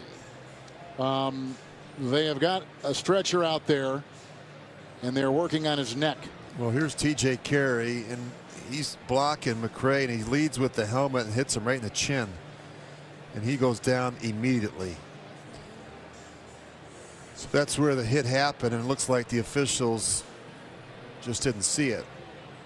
We have seen his legs move as they were looking at him, and they were trying to work on the helmet. And is the norm in the NFL when a player is down, especially a player that plays at the kind of speed with which McCray does. The players usually take a knee, and that is what has happened here. We talk about this all the time. You know, for every game they provide at least 30 game day medical staff professionals. Really, they cover these players from head to toe. You got neurotrauma consultants, you got orthopedists, all out there in an effort to keep these players safe. Tony McCray is a second-year player out of North Carolina A&T from Laurinburg, North Carolina. And they have flipped him over. They've taken off his face mask. You can see it there on the right. They check the vitals immediately. These are emergency trained people that go out in the field for injuries such as this. They actually have the ability now to monitor the broadcast and the audio feeds of each game and notify the officials on the field of possible head, neck, or spine injury. Steve Tasker's on our sideline this afternoon. Yeah, you can. Interestingly enough, I mean, these two teams, division rivals. There's a lot of familiarity between these two coaching staffs and the players. You see, even the Browns' offense is ready to take a snap, is down on one knee, and it's never a good sign when your teammates gather around. It's certainly not a good sign when they actually use, an apparatus to get you off the field. And the only positive is, and we've seen this at other occasions, is that they're always hopefully overly cautious when taking a player off like this. We did see him move his legs. Yes, you can see him move his right hand, Steve, and his right thumb. But it's as you said, Rich. There's a lot of very qualified and very competent people looking after him right now. Well, he's got that right thumb up and the left thumb up now, and that's good to see from Tony McCray. We just hate to see a player carted off the field. This is the third injury today for the Cincinnati Bengals. Their starting quarterback is still in the locker room, Andy Dalton. They're taking a look at his right hand. There goes McCray, and they've lost their starting left tackle today, who was Jake Fisher, who was taking the place of the injured Cordy Glenn. Fisher is out. Obuehi is taking his place, the third in line left tackle. So costly day. Driscoll is in there now talking with the offensive coordinator, Bill Lazor. And after the Cincinnati punt, it's Cleveland 1st and 10 in a day that Baker Mayfield has thrown 4 touchdown passes. Nick Chubb coming around, making the stop. Jordan Willis. It is a gain of 1. He's out to the 31. And if you're the Browns, it's no time to pump the brakes. I think you want to continue to be aggressive, play smart, but really not change up the game plan. Your quarterback, your young quarterback, is playing so well. Don't take the ball out of his hands. On that last play, the center, J.C. Treader, was limping and limps back to the line. 64, starter all season. He's playing with a high ankle sprain, as Treader today. Good. 180. What's up? Second down and 9, Chubb.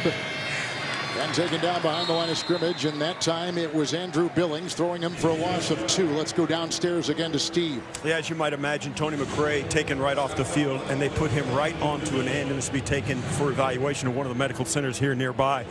And there was no hesitation at all. That word was given on the field, and it'll probably be a few hours before we get any real notification as to how serious his injury is. Steve, thank you. 3rd down and 11. Duke Johnson is in now. He'll be the slot atop your screen. 3rd down, 11 to go. They need the 40. Mayfield. Nice block by Robinson, left tackle. That goes incomplete. And they looked, I think, in Landry's direction. But the defense holds him right there. And here comes the first punt of the day. And I can't believe I'm saying this. The first punt of the day for the Cleveland Browns. And Colquitt has punted as much as any punter in the NFL. This will be his 65th punt of the season. No, he's stealing a paycheck today, Kevin. That's what the players say. If you don't play, you're stealing a paycheck. But he's been fortunate. The offense has been so productive. Britton Colquitt, 33-year-old punter, and he'll bang this one. Erickson is under it at about the 23, taking one tackle. Brought down on the play by Cleveland's Phillip Gaines. Hang of 4-8. 48-yard punt, 3-yard return, timeout in Cincy. If you're 65 or CBS Tonight.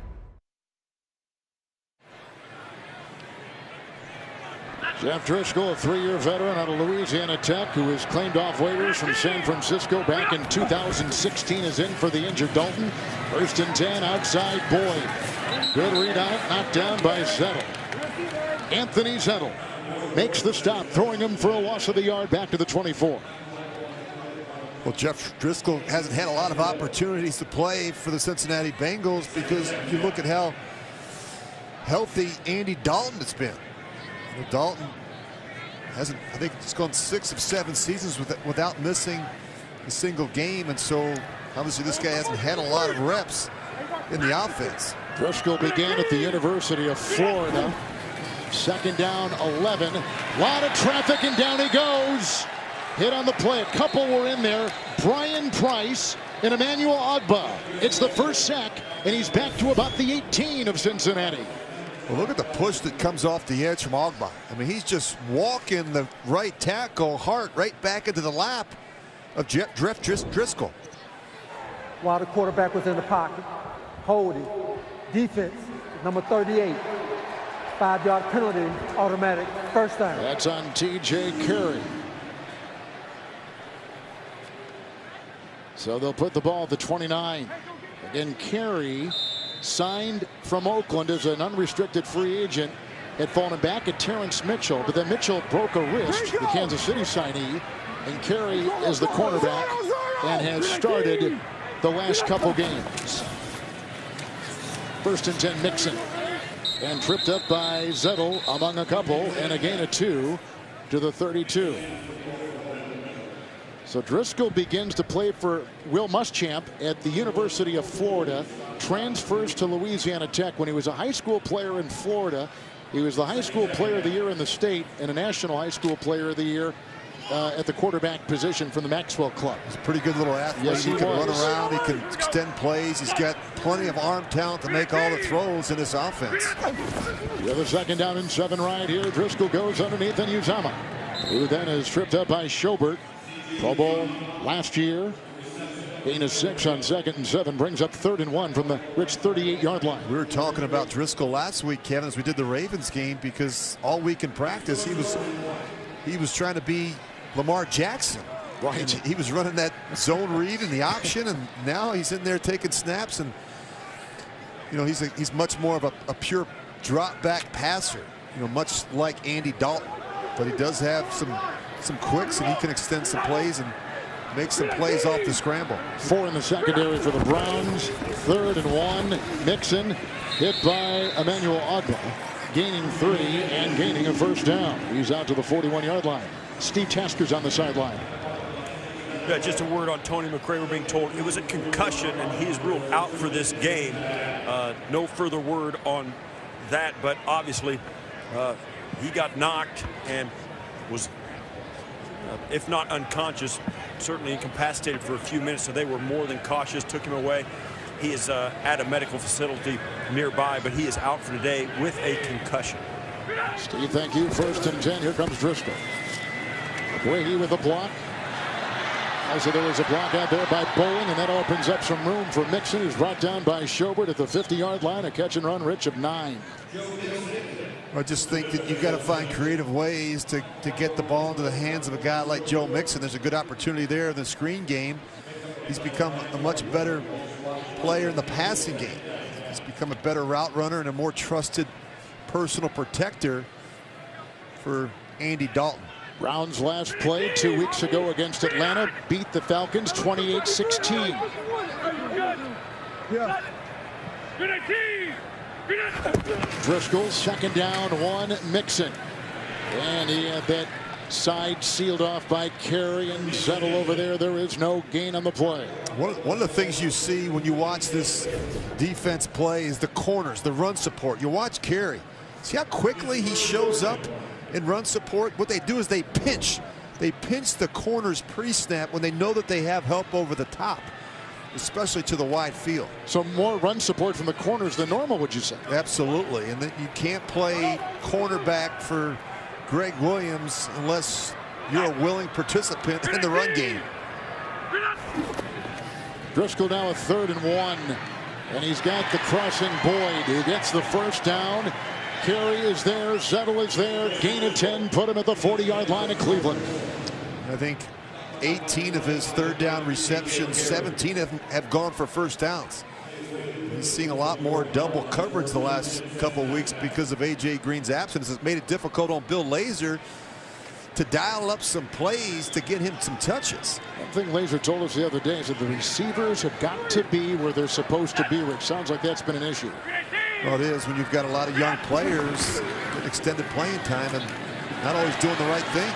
Nixon with the 1st and 10 handoff. Alex Redmond with the block. Unleashes him for 7 down to the 33. Tonight on CBS, a helping hand is heaven sent in a new episode of God Friended Me. Tonight after 60 minutes, only CBS. Really 4-down territory the rest of the way once you get in the plus territory, I think, for the Bengals today. 2nd down 3. Ooh, good job with the hard count. Javon Coley was climbing through. Encroachment. Defense, number 93. 5-yard penalty. First down. He's right on the center. He should be watching the football the whole way, and you see Greg Williams not at all happy. The thing I like about Greg Williams, he's a straight shooter. He's never going to sugarcoat things. He's going to tell you exactly how he feels and what's on his mind. And he's always talking about others. He's very unselfish. He doesn't put a lot of the spotlight on him. And I think players respect that, Kevin. The fact that he's willing to tell players and be honest with the players. 9th play of the drive, 1st and 10. Driscoll all down the seam. Touchdown! Boyd! What a throw! 28-yard strike by backup quarterback Jeff Driscoll.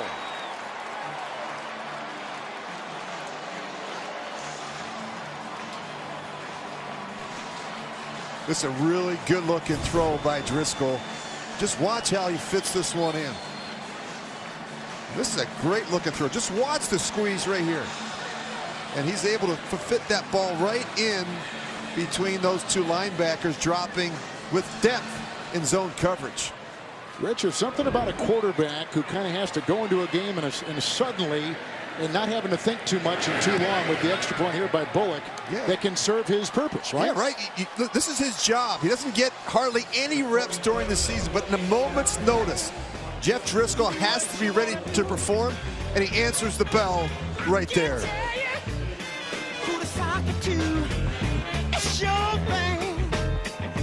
This is Dell Cinema Technology. Uninterrupted Enter more on car insurance.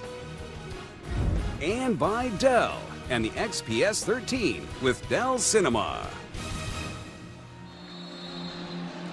Well, the Division I high school football state semifinals in Ohio were held this past Friday. Next week's championship game will feature Colerain High School out of Cincinnati taking on Lakewood St. Edward, located just a few miles outside of Cleveland. With the kickoff, left in the end zone, touchback to the 25-yard line with the 1st and 10. All right, coming up on Saturday, 4 Eastern, the SEC Championship on CBS, featuring number 1 Alabama and 5th-ranked Georgia, a rematch of last year's national championship game. Kickoff today with the drive to Atlanta beginning at 2:30 Eastern.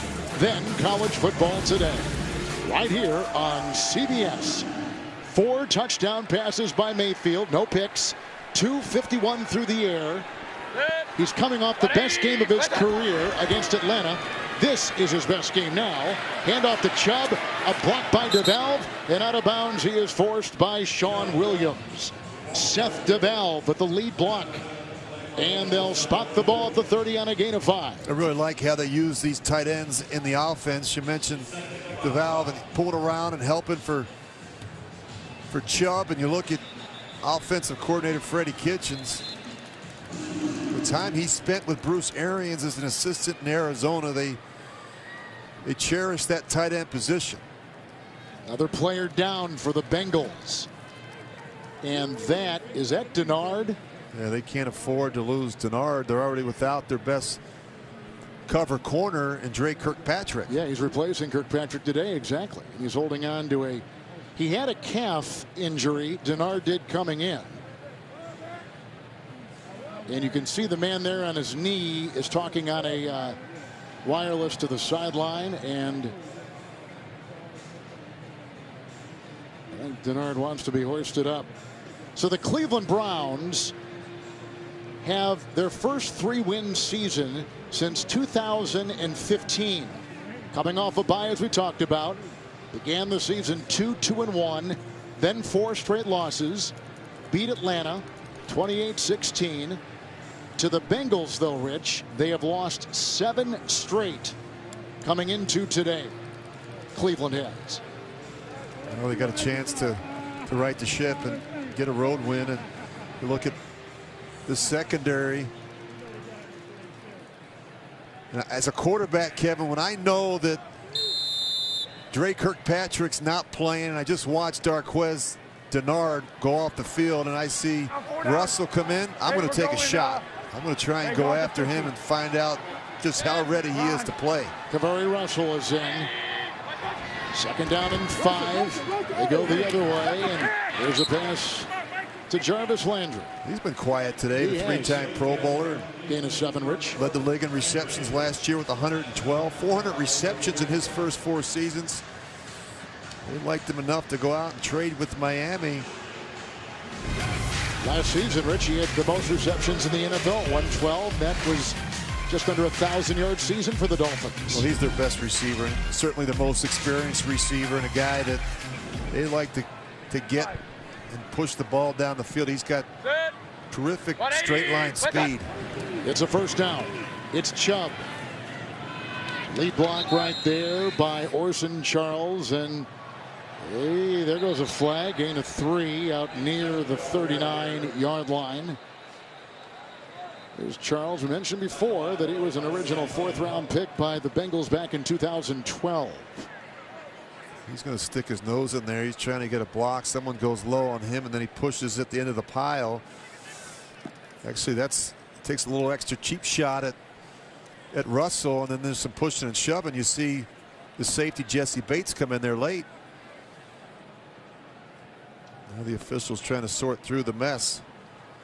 Usually get the second guy. Usually get the last guy in there that's pushing and shoving. That's the one the officials usually catch. That's what you usually were, weren't you? I'm the late guy. Yeah, I'm not a sucker punch kind of guy, Kevin. I like the guy. After the play was over, personal foul, unnecessary roughness, defense. What did I say? It's always the second guy. It is. 15-yard penalty, automatic. I got Geno Atkins. Geno Atkins. Atkins has been kind of quiet, hasn't he, Rich? He's got 7 sacks, had 1. Yeah, they've got to play better inside. Yeah. Look, I like Geno Atkins, Ken. I think he's a terrific player, but you look at Geno Atkins, you look at Dunlop Johnson, this group, and you say to yourself, how in the world are they 32nd, dead last in total defense, dead last in run defense, 31st in pass defense and scoring defense with the group that they have? Now, in fairness, they've been decimated at the linebacker position with injuries, but this group hasn't dominated and controlled the line of scrimmage like they have in the past. I think, to me, that's one of the most disappointing things that Marvin Lewis has had to deal with, not only as the head coach, but now as a defensive play caller. 180! What's up? Mayfield with 4 in the secondary. This is a handoff with DeValve blocking. Run by Chubb, also a block by Batonio. Gain of 5. More shoving after the play. Down to the 41-yard line. Burfict is there. and others. Let's take you to our CBS studios in New York, and here is James. Nate, you said don't sleep on Jackson. Don't sleep or he'll wake you up. Hitting right there, Micro Crabtree right there for the 8-yard slant route. The Ravens, they lead 27-17. Kevin, Rich, and Steve. Nate, thank you. We were at that Cincy-Baltimore game, Rich, last week, and running all over the defense of the Bengals was Lamar Jackson. Good to see him throwing the football to a former Raider. Look, Crabtree. 2nd down and 5. He's held and brought down. Dunlap had a hand full of jersey. Atkins jumps on him too. Flags are thrown. First sack, and it's back to the 49-yard line. That's a good-looking rush from Carlos Dunlap. He just gets him with his right hand. He initially gets blocked by the tight end, and then the tight end turns him loose. Defense, number 55. Jeez. 5-yard penalty. Perfect. Automatic. First down. Perfect will pick up the penalty. Here's Vontez Burfict right in the middle of the field. He's frustrated right now. He's just going to grab a hold of the tight end. You just can't do that. Browns offense today has not allowed a sack. And in fact, they have not allowed a sack in the last 6 quarters. That sack right there wiped away because of the penalty. So now it's at the 36. That's 1st and 10. Good. 40. 40. A run here by Chubb. Climbing over traffic and kind of tripped up over all of that and gains 3. Head first to the 33-yard line. And this is what Baker Mayfield and Freddie Kitchens talked about last night is jumping off to a fast start, building a lead, and then relying on that running game to finish off the Bengals. Bengals are coming off a loss last week at Baltimore, 24-21. They've lost 2 straight, 4 of 5. They're 5-5, one of 5 AFC teams at 500. 2nd down and 7. 180. What's up? Nick Chubb wrapped up, hit by Niles Scott. They signed him Thursday off the Denver practice squad and allow no gain on the play. When you're struggling to stop the run, you've got to start playing some 8-man front football. And you've got to be able to bring the safety down around the line of scrimmage. No one blocks Sean Williams, and that makes things very difficult on Chubb, and that's why he bounces that one to the right. Nick Chubb, 3rd straight start. 4 starts in the last 5 games. 3rd and 7. Duke Johnson is in right now. And the run, look out, here comes Williams, and down goes Perriman. Boy, they sniffed out that, read that well, and Williams led the charge, losing 13 yards. Well, this is on the quarterback because the end man on the line of scrimmage who made the play before the safety, Sean Williams, he lines up there. So as a quarterback, you can't run an end around or reverse right into an unblocked defender on the line of scrimmage. That's just a mistake, a kind of a missed assignment by Baker Mayfield. Sean Williams back-to-back big plays for that Bengals defense. Rich, that knocked him out of field goal range too. Here's their punting unit, which will send it away at the beginning of the 4th. We're through 3. Mayfield, 4 touchdown passes today. 258 through the air for the Browns. We've mentioned a couple times, certainly lost 25 consecutive road games this Cleveland. It's the longest in NFL history, and back at Detroit, which lost 26.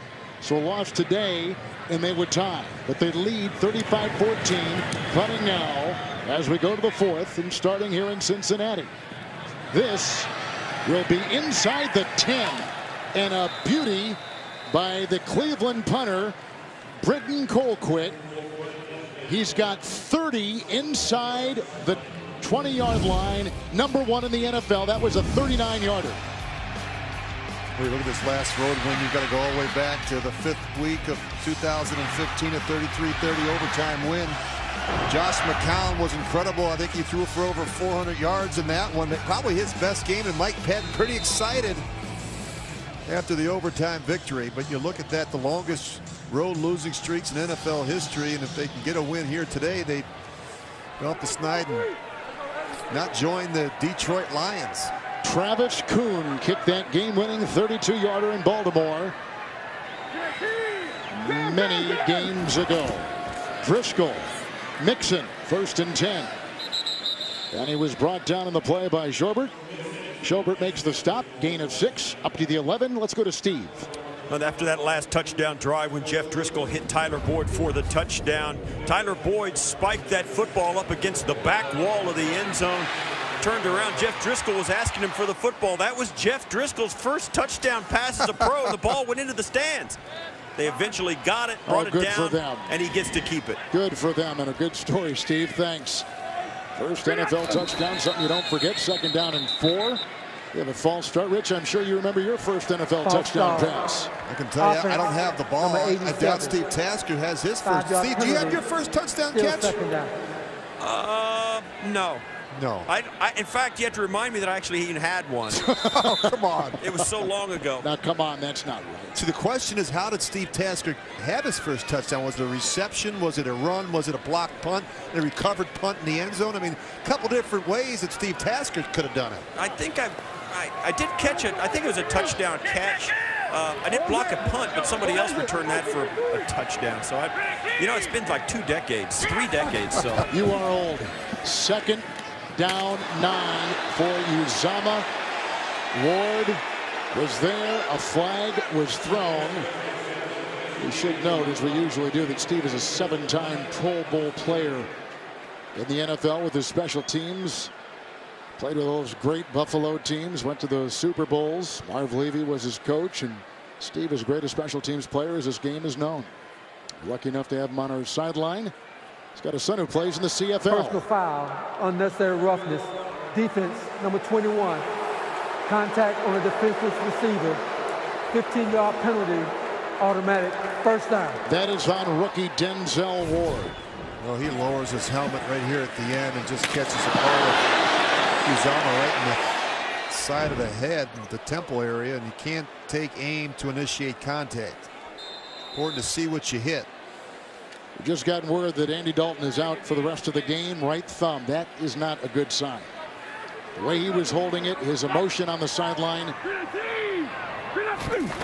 1st down and 10.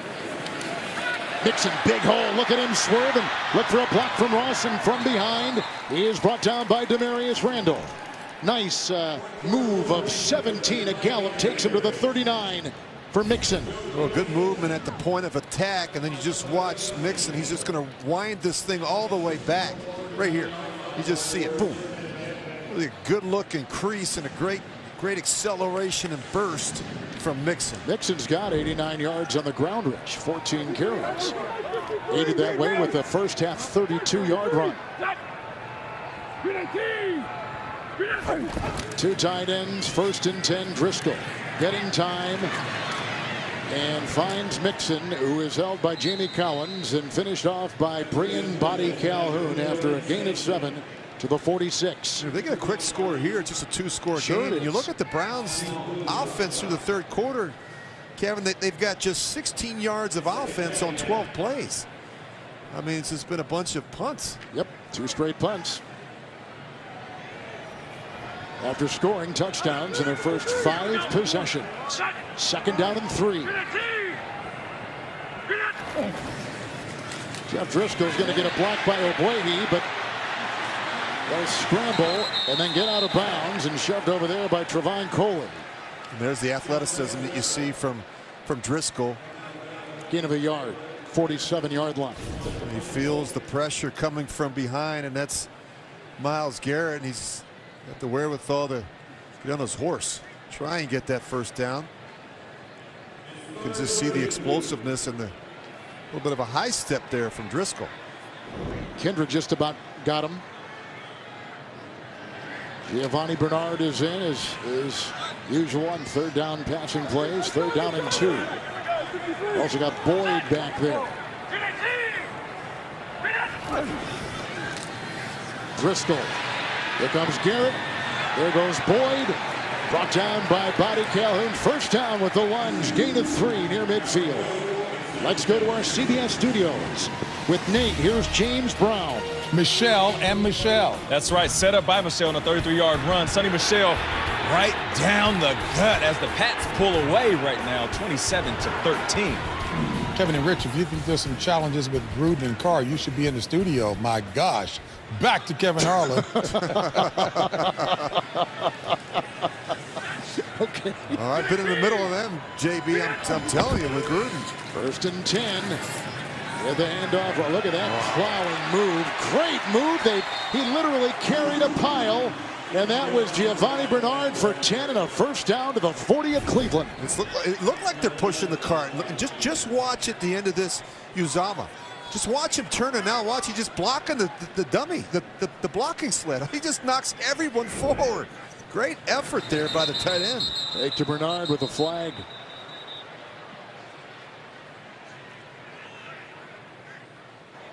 Illegal snap. Offense. Number 53. 5-yard penalty. Still first down. Illegal snap. You don't hear that much, do you? I don't know if he double clutched it or if must have. Cincinnati's got 9 penalties. That ties a season high. Yeah, you can't really tell unless he did something prior to the movement of the football. Mixon is back in.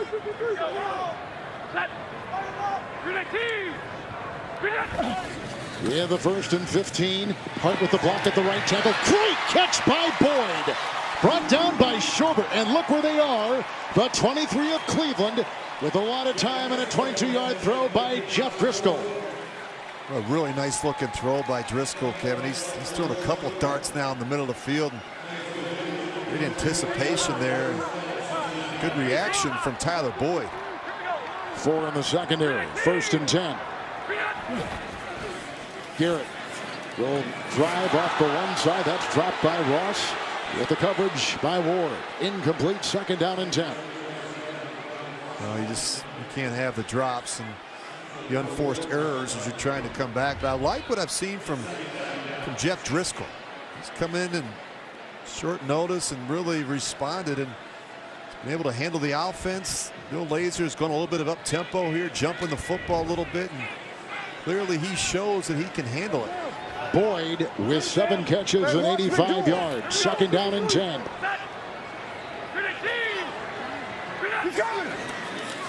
In the nickel, Driscoll, and drops there. Tate, Auden Tate, a rookie out of Florida State, who caught his first pass last week against Baltimore. Gone to him a couple times today in the end zone. 3rd down and 10 for Cincinnati. This is what we've been talking about the entire game. Without A.J. Green on the field, some of these younger players are going to have to step up and make some plays. You look at Auden Tate with a drop there. You look at John Ross a couple plays before with a drop, and just not getting enough production from some of those younger players at the wide receiver position on this Cincinnati roster. Mixon has had a 17-yard run. Bernard a 10-yard run. Boyd a 22-yard catch on this 11-play drive. 3rd down and 10. Here comes Garrett. Down goes Driscoll.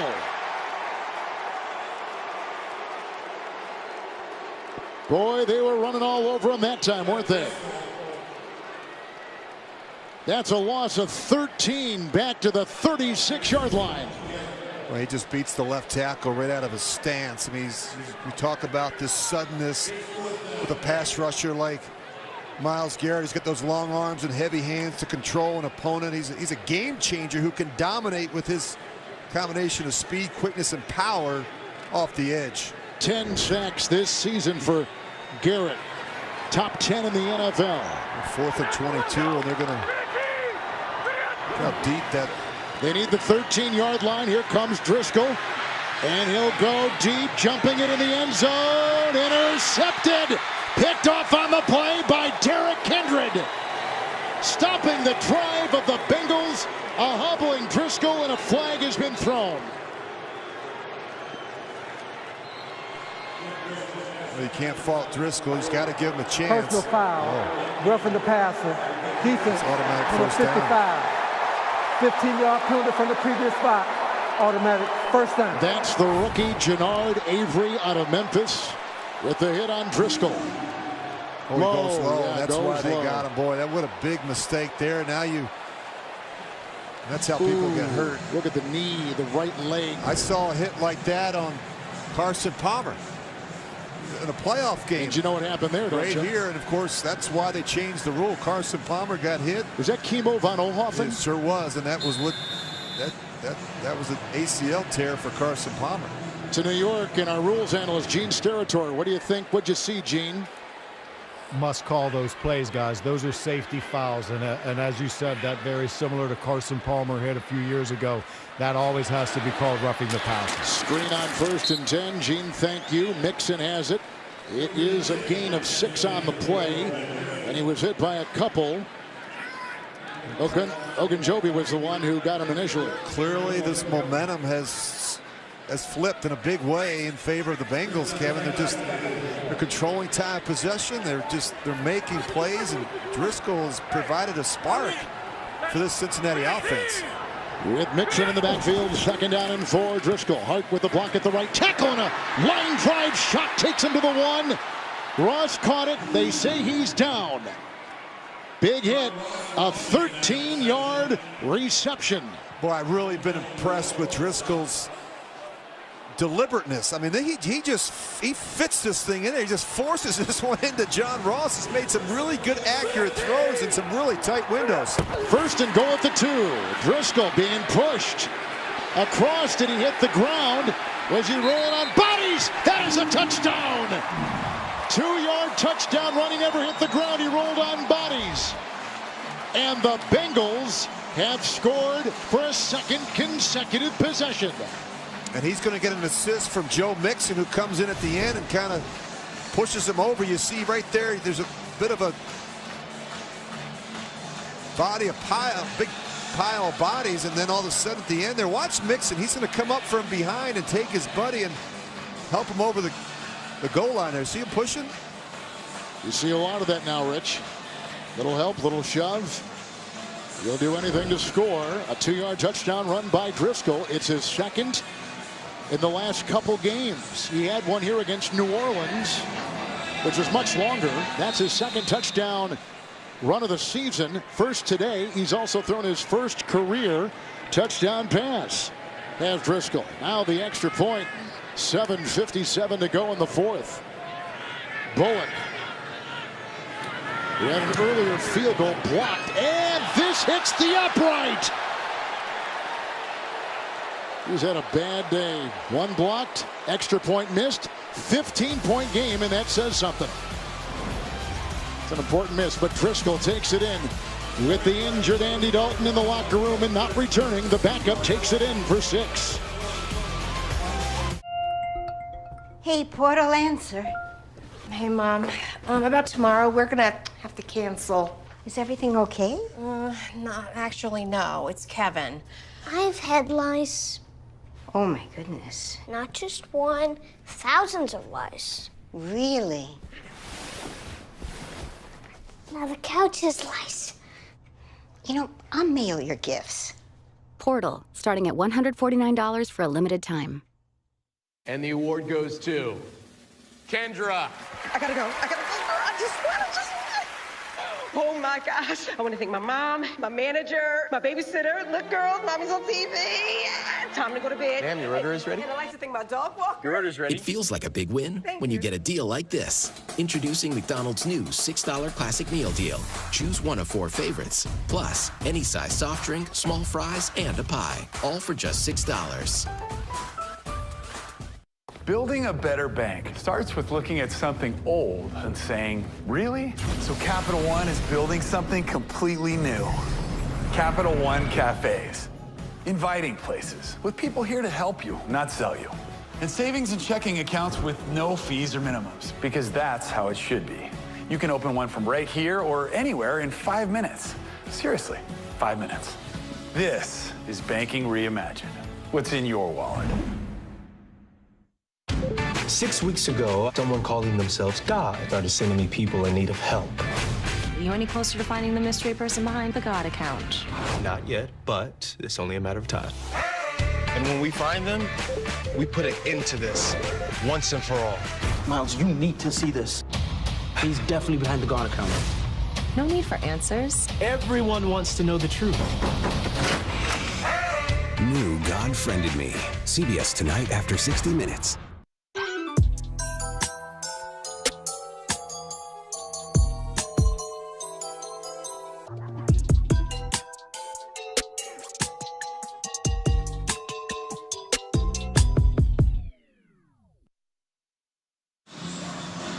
Good numbers for Driscoll and Rich. He's led drives of 75 and 94 yards and gotten 2 touchdowns out of each. And when I look at his production, it tells me he's done his work. Kevin, he studied, he prepared, he was ready for this opportunity. Step in at a moment's notice with very few, if any, reps. Here's Bullock who missed the extra point. There have only been 3 successful onside kicks this season. Here's a little chipper. It's going to go to the receiver. That is Callaway. He'll hit the deck.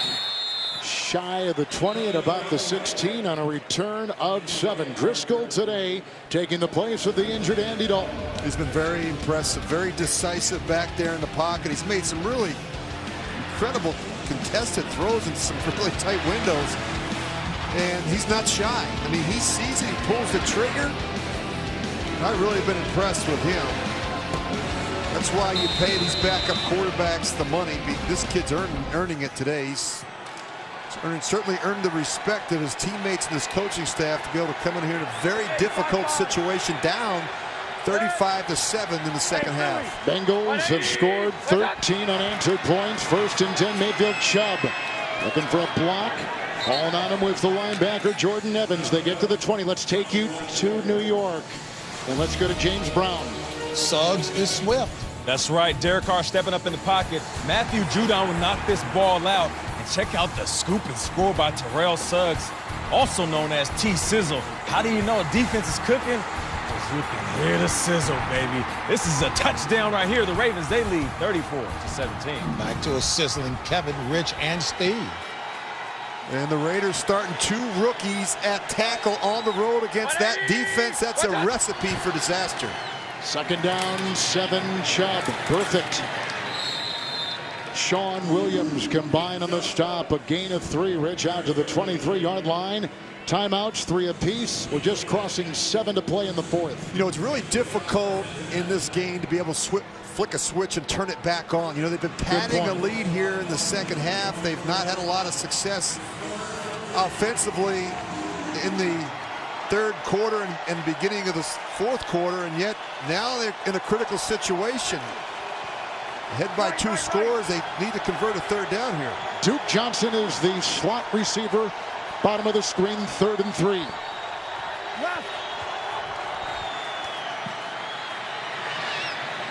Robinson with the block, and that was intended with a nice knockaway by Bates.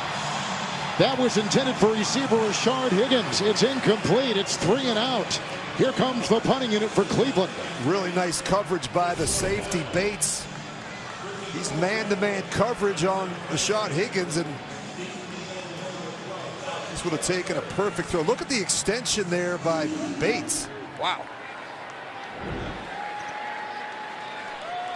The punter is Colquitt. Deep back for Erickson. At the 22, hang time of 4-1. Finding a seam and good position. Tackled by Hewitt, who is the long snapper. 23-yard return, 56-yard punt. 6:12 to play.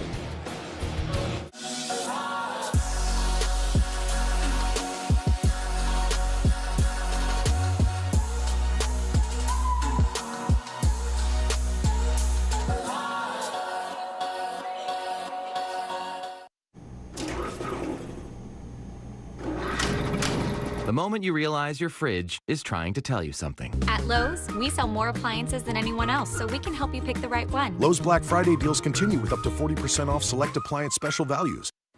Okay, one more.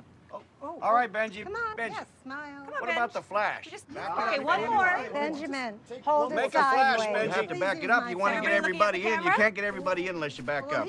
There you go. I think you got it. Take another shot. Take one more. I think I blinked. Escape the football at Buffalo Wild Wings and try our new game day menu featuring $5 brats, cocktails, cheeseburger and fries, and pitchers. When we were dating, we used to get excited about things like concert tickets or a new snowboard. But that all changed when we bought a house. Voila! Matt started turning into his dad. That's a good mulch. I'm awake. But it was pretty nifty when Jen showed me how easy it was to protect our home and auto with Progressive. Get this butterscotch out of here. Progressive can't protect you from becoming your parents. Took quite a bit of work because this was a lot. This is all staple. But we can protect your home and auto when you bundle with us. Whatever your big job is, come into the Ram Black Friday sales event and get a great deal on the truck with the best resale value in the industry. And find out for yourself why more people are switching to Ram trucks than ever before. Because of all the things you've built this year, some are sweeter than others. Great deals going on all month at the Ram Black Friday sales event. Now get 1,000 Black Friday bonus cash for an average $10,000 in total values on the all-new 2019 Ram 1500. The NFL on CBS is sponsored by Lowe's. Buffalo Wild Wings. Try our game day menu. And by Ram Trucks. Built to serve. Those are some happy guys. They're still around, the survivors. Best starting position for Cincinnati. Andy Dalton is out with the right hand injury. It's hold his thumb, will not return. Driscoll is in. He's led him for 13 unanswered points. First down and 10 after the punt. And what a... Well, it was dropped right there by Tate.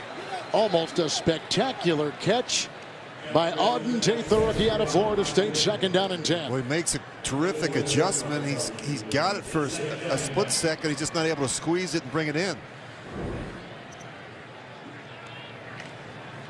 Well, the Bengals have had 3 fourth-quarter comeback wins this season. Rich, you and I saw one here against Miami.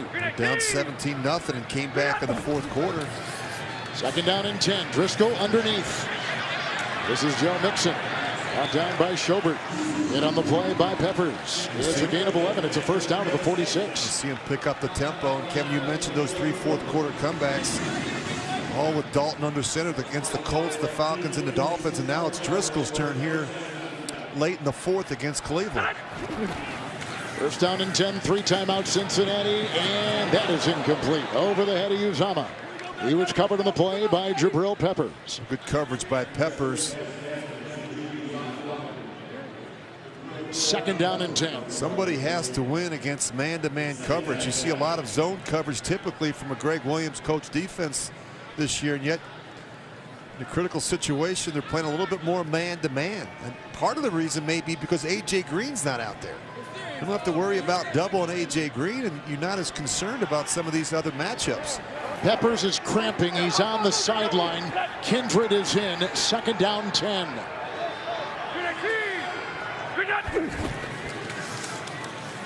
Here they come around the side. Nice catch on a cross. That was grabbed by Cody Core. 6th catch of the year. 8-yard reception to the 38 of Cleveland. And again, no huddle.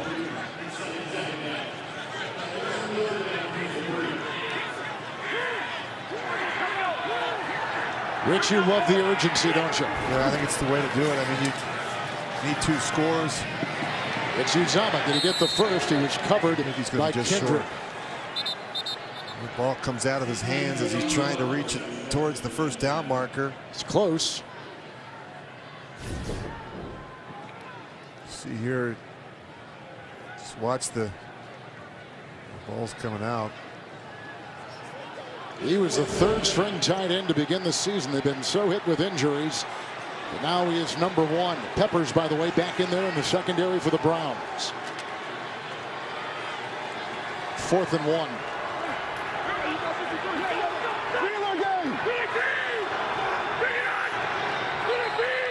Oh, we got a false start. Yep. I think they got Tyler Boyd. I think they got Tyler Boyd in the slot. You're right.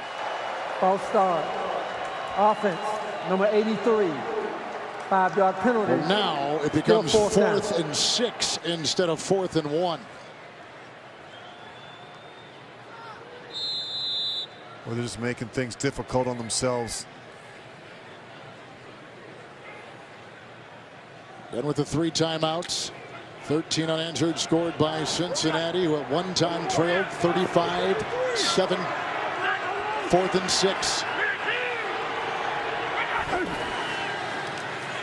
Driscoll. Nice throw. Caught by Bernard. Brought down on the play by Genard Avery. 12-yard gain on 4th and 6. Put him at the 30 of the Browns. A nice route by Giovanni Bernard and terrific throw by Driscoll in a critical situation. 1st and 10. Garrett's coming from the side. Ball is away. Nice diving catch made by Tate in front of Carey. That's an 11-yard catch to the 19. Talk about a large catch radius. Watch this adjustment again. We saw one earlier, just wasn't able to squeeze it this time. Auden Tate is able to make the grab. 1st and 10. Some were moving and some weren't.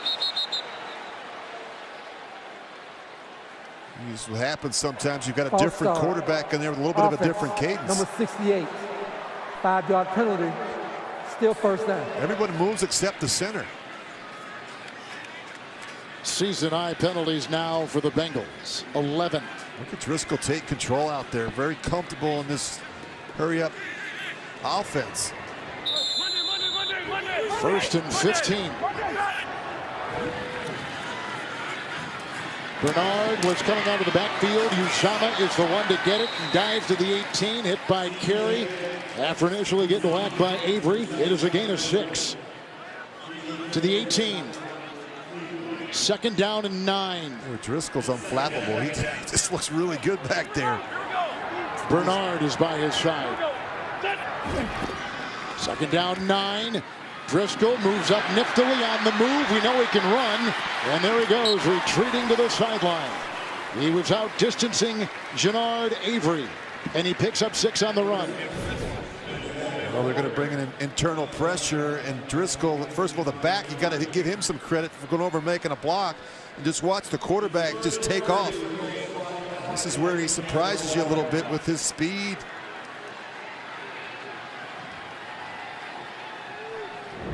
Talked about his playmaking ability. Saw some of that in the preseason as you studied the Bengals. 3rd down and 3. Somebody moved again. I think they got False start. Offense, number 70. 5-yard penalty. That's Ogbuehi, 3rd down. who's taken the place of the starter Jake Fisher, who has taken the place of the inactive Cordy Glenn, who's out with the back.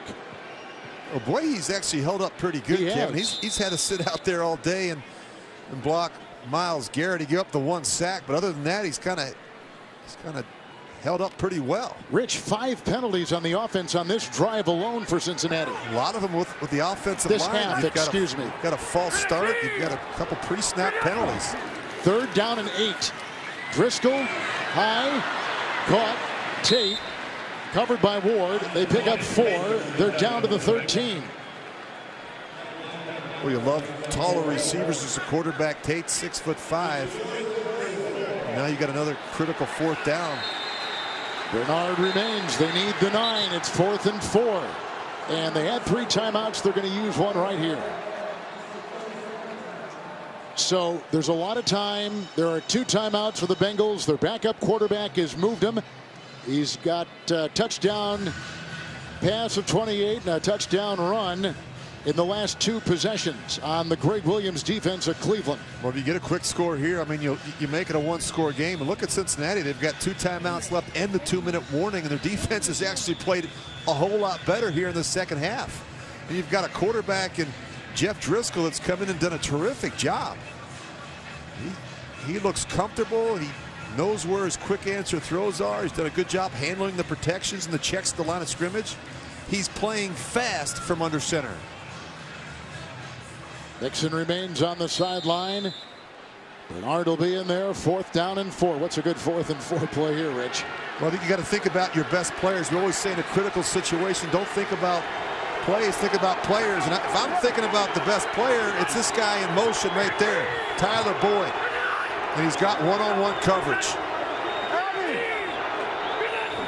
They need the 9. Driscoll and high and incomplete for Tate with the coverage on the play by Ward. There's no yellow on the field, and on downs it will go to Cleveland. The defense holds. 3:09 to go. Browns get the ball. They hold on 4th and 4. I am an Instagram boyfriend, but now media. And it gets 127 likes. Got 2018 Wrangler with 0 due at signing, 0 down payment, and 0 security deposit. Humans can't do it, but up top, and you've got off man-to-man coverage, and for some reason Driscoll decides to throw it to Tate and not Tyler Boyd. Chubb on 1st and 10, picking and poking his way, and there he goes, galloping up the side, brought down by Williams, and it looks like you might be able to put this one in the bank for the Browns. A 27-yard run for rookie Nick Chubb. He's up to the 40, and a timeout taken by Cincinnati. So they'll have one timeout and a stoppage at the 2-minute warning. And they're down by 15. Big day for Nick Chubb. CBS Super Bowl season continues with Game 2 of our NFL doubleheader coming up next. Most of you will see Pittsburgh, winners of 6 consecutive games, taking on Denver. Others will see Miami and Indy. Right here on the home of Super Bowl 53, CBS Sports. 27-yard run. Chubb. How about that? Playing from behind a lot. Not just this season, but going back the last couple seasons. They only have 23 yards of offense this half before that last run. And they've not been a good team in the fourth quarter in terms of time of possession. They're dead last in terms of controlling the ball in the fourth quarter. 3 timeouts, 1st and 10. Chubb continues to dig. And the extra effort gives them 5 up to the 45. Another timeout taken by Cincinnati. That is their last, as he works his way to the 45-yard line. You look at Chubb's numbers on the day, 27 carries for 84 yards. Not a great yards per carry average, but the fact of the matter is he's had 27 carries, 27 touches, and what that means in terms of time of possession and ball control football and physical football and helping those tackles. I give some credit to the job that man has done right there, Freddie Kitchens. He's put together a nice package of plays that the quarterback's comfortable with, and you look at the production from Baker Mayfield, Kevin, the last 3 games. He's thrown 12 touchdowns and just 1 pick. Yes, he has. 4 touchdown passes today. Mayfield's got 17 for the season.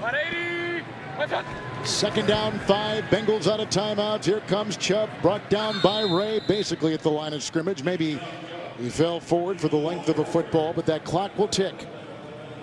They'll have to get 1 snap off before the 2-minute warning. Look at Greg Williams and Rich. There's no hiding the fact, as we talked to Greg Williams last night, he would like to be the head coach and take the interim away from his title right now. Yeah, this is not his first rodeo in terms of being around a sudden change before as an assistant coach. It's his 3rd time, actually. He was on that staff in Houston back in '94 when they fired Jack Pardee. He was on Jeff Fisher's staff in Los Angeles when he was fired in 2016, and then a couple weeks ago when they fired Hugh Jackson. Mayfield hits the deck. That'll take us to the 2-minute warning. Falling down about the 37. Ray was there to get him on that 3rd and a short 6, losing 8 at the 2-minute warning from Cincinnati. And by Walt Disney World Resort.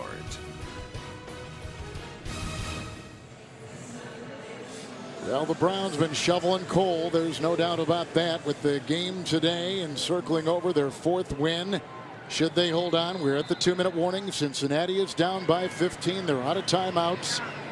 And the punting unit is out there for the Cleveland Browns. Erickson is back inside the 20. Colquitt. Erickson, he's had some good punt returns today, this time from about the 17. He's got a lane, he's got some room, and he's brought down on the play. 35-yard return. All right, let's walk through what Driscoll's got in front of him here. Down by 15 and $1:47 to go. Well, he's got to make something happen in a hurry. They really got to push the ball down the field. They can't afford to kind of dink and dunk with the situation with the score and obviously the time on the clock. But I've really been impressed with Jeff Driscoll today, Kevin. He's done a terrific job and coming in and With the injury to Andy Dalton, he's thrown the ball well. He's looked very comfortable. He's made some good decisions, and we've seen some great quarterback play out of some young quarterbacks today. Driscoll for the Bengals, and certainly Baker Mayfield's had his best performance as a professional, 258 yards and 4 touchdowns. Bernard was in the backfield. It's a 1st and 10. It's incomplete. They were looking for Ross with Ward back there. And this is what Driscoll's got to be able to do, push the ball down the field. Stay tuned for the NFL Today update delivered by Pizza Hut. Time permitting, JB and Company. Scores, news, and highlights from a busy day. You got to take some chances. You got to be aggressive. Throwing the ball away on the early downs, not the end of the world, stops the clock. You can't do in this situation is take a sack. 2nd down and 10.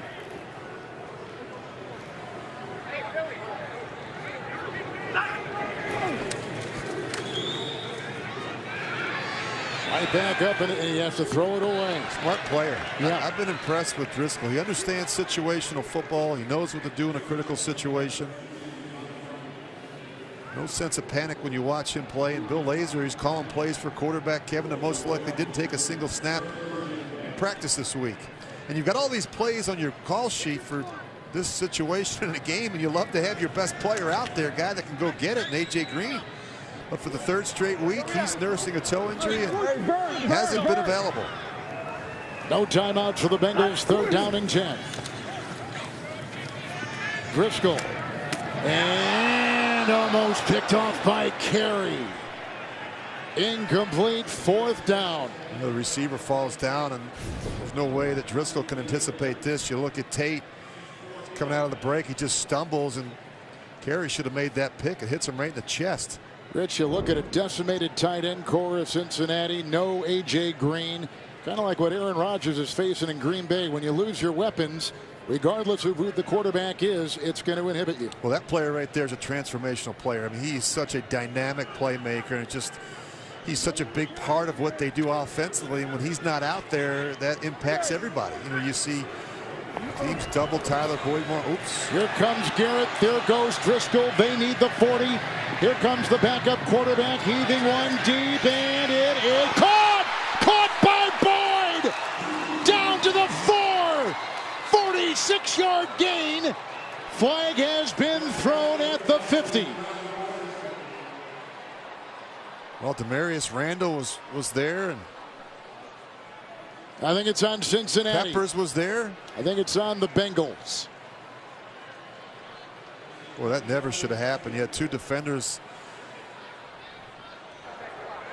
Illegal shift. Offense.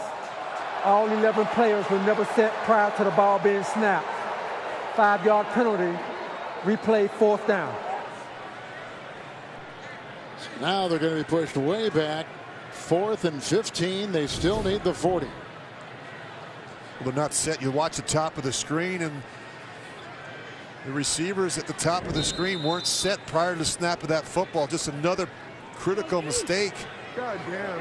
Just not getting set. They've had a lot of pre-snap penalties. You wonder if some of it has to do with the cadence, a different cadence from the backup quarterback. No timeouts. 4th and 15. Here we go. Driscoll gets out of the chaos. He's hit as he throws, and it was dropped by Uzama. The coverage on the play by Peppers.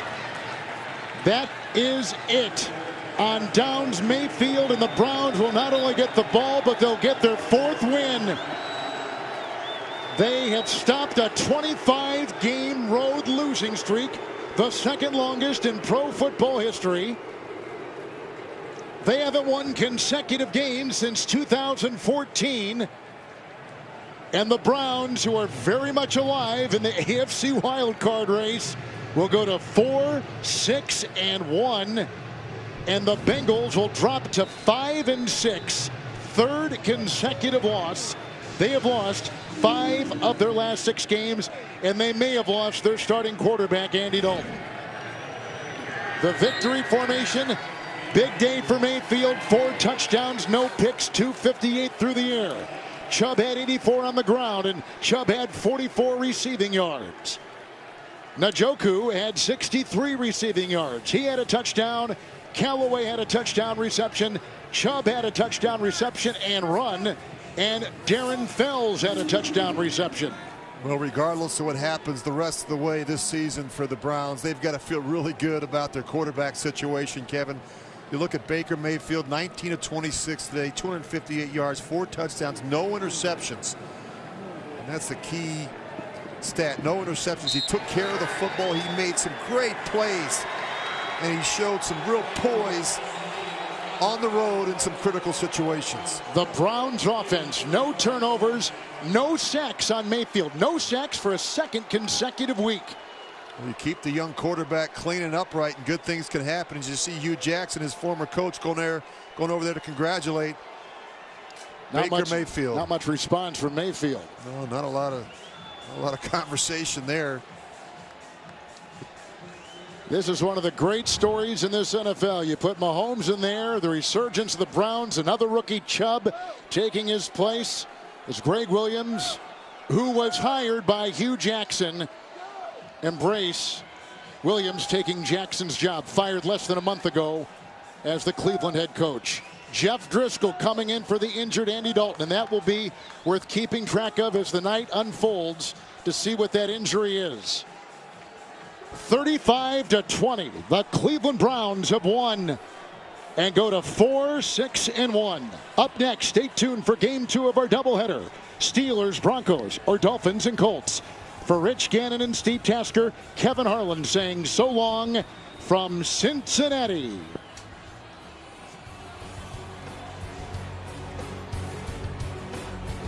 I love Ebates. I do quite a bit of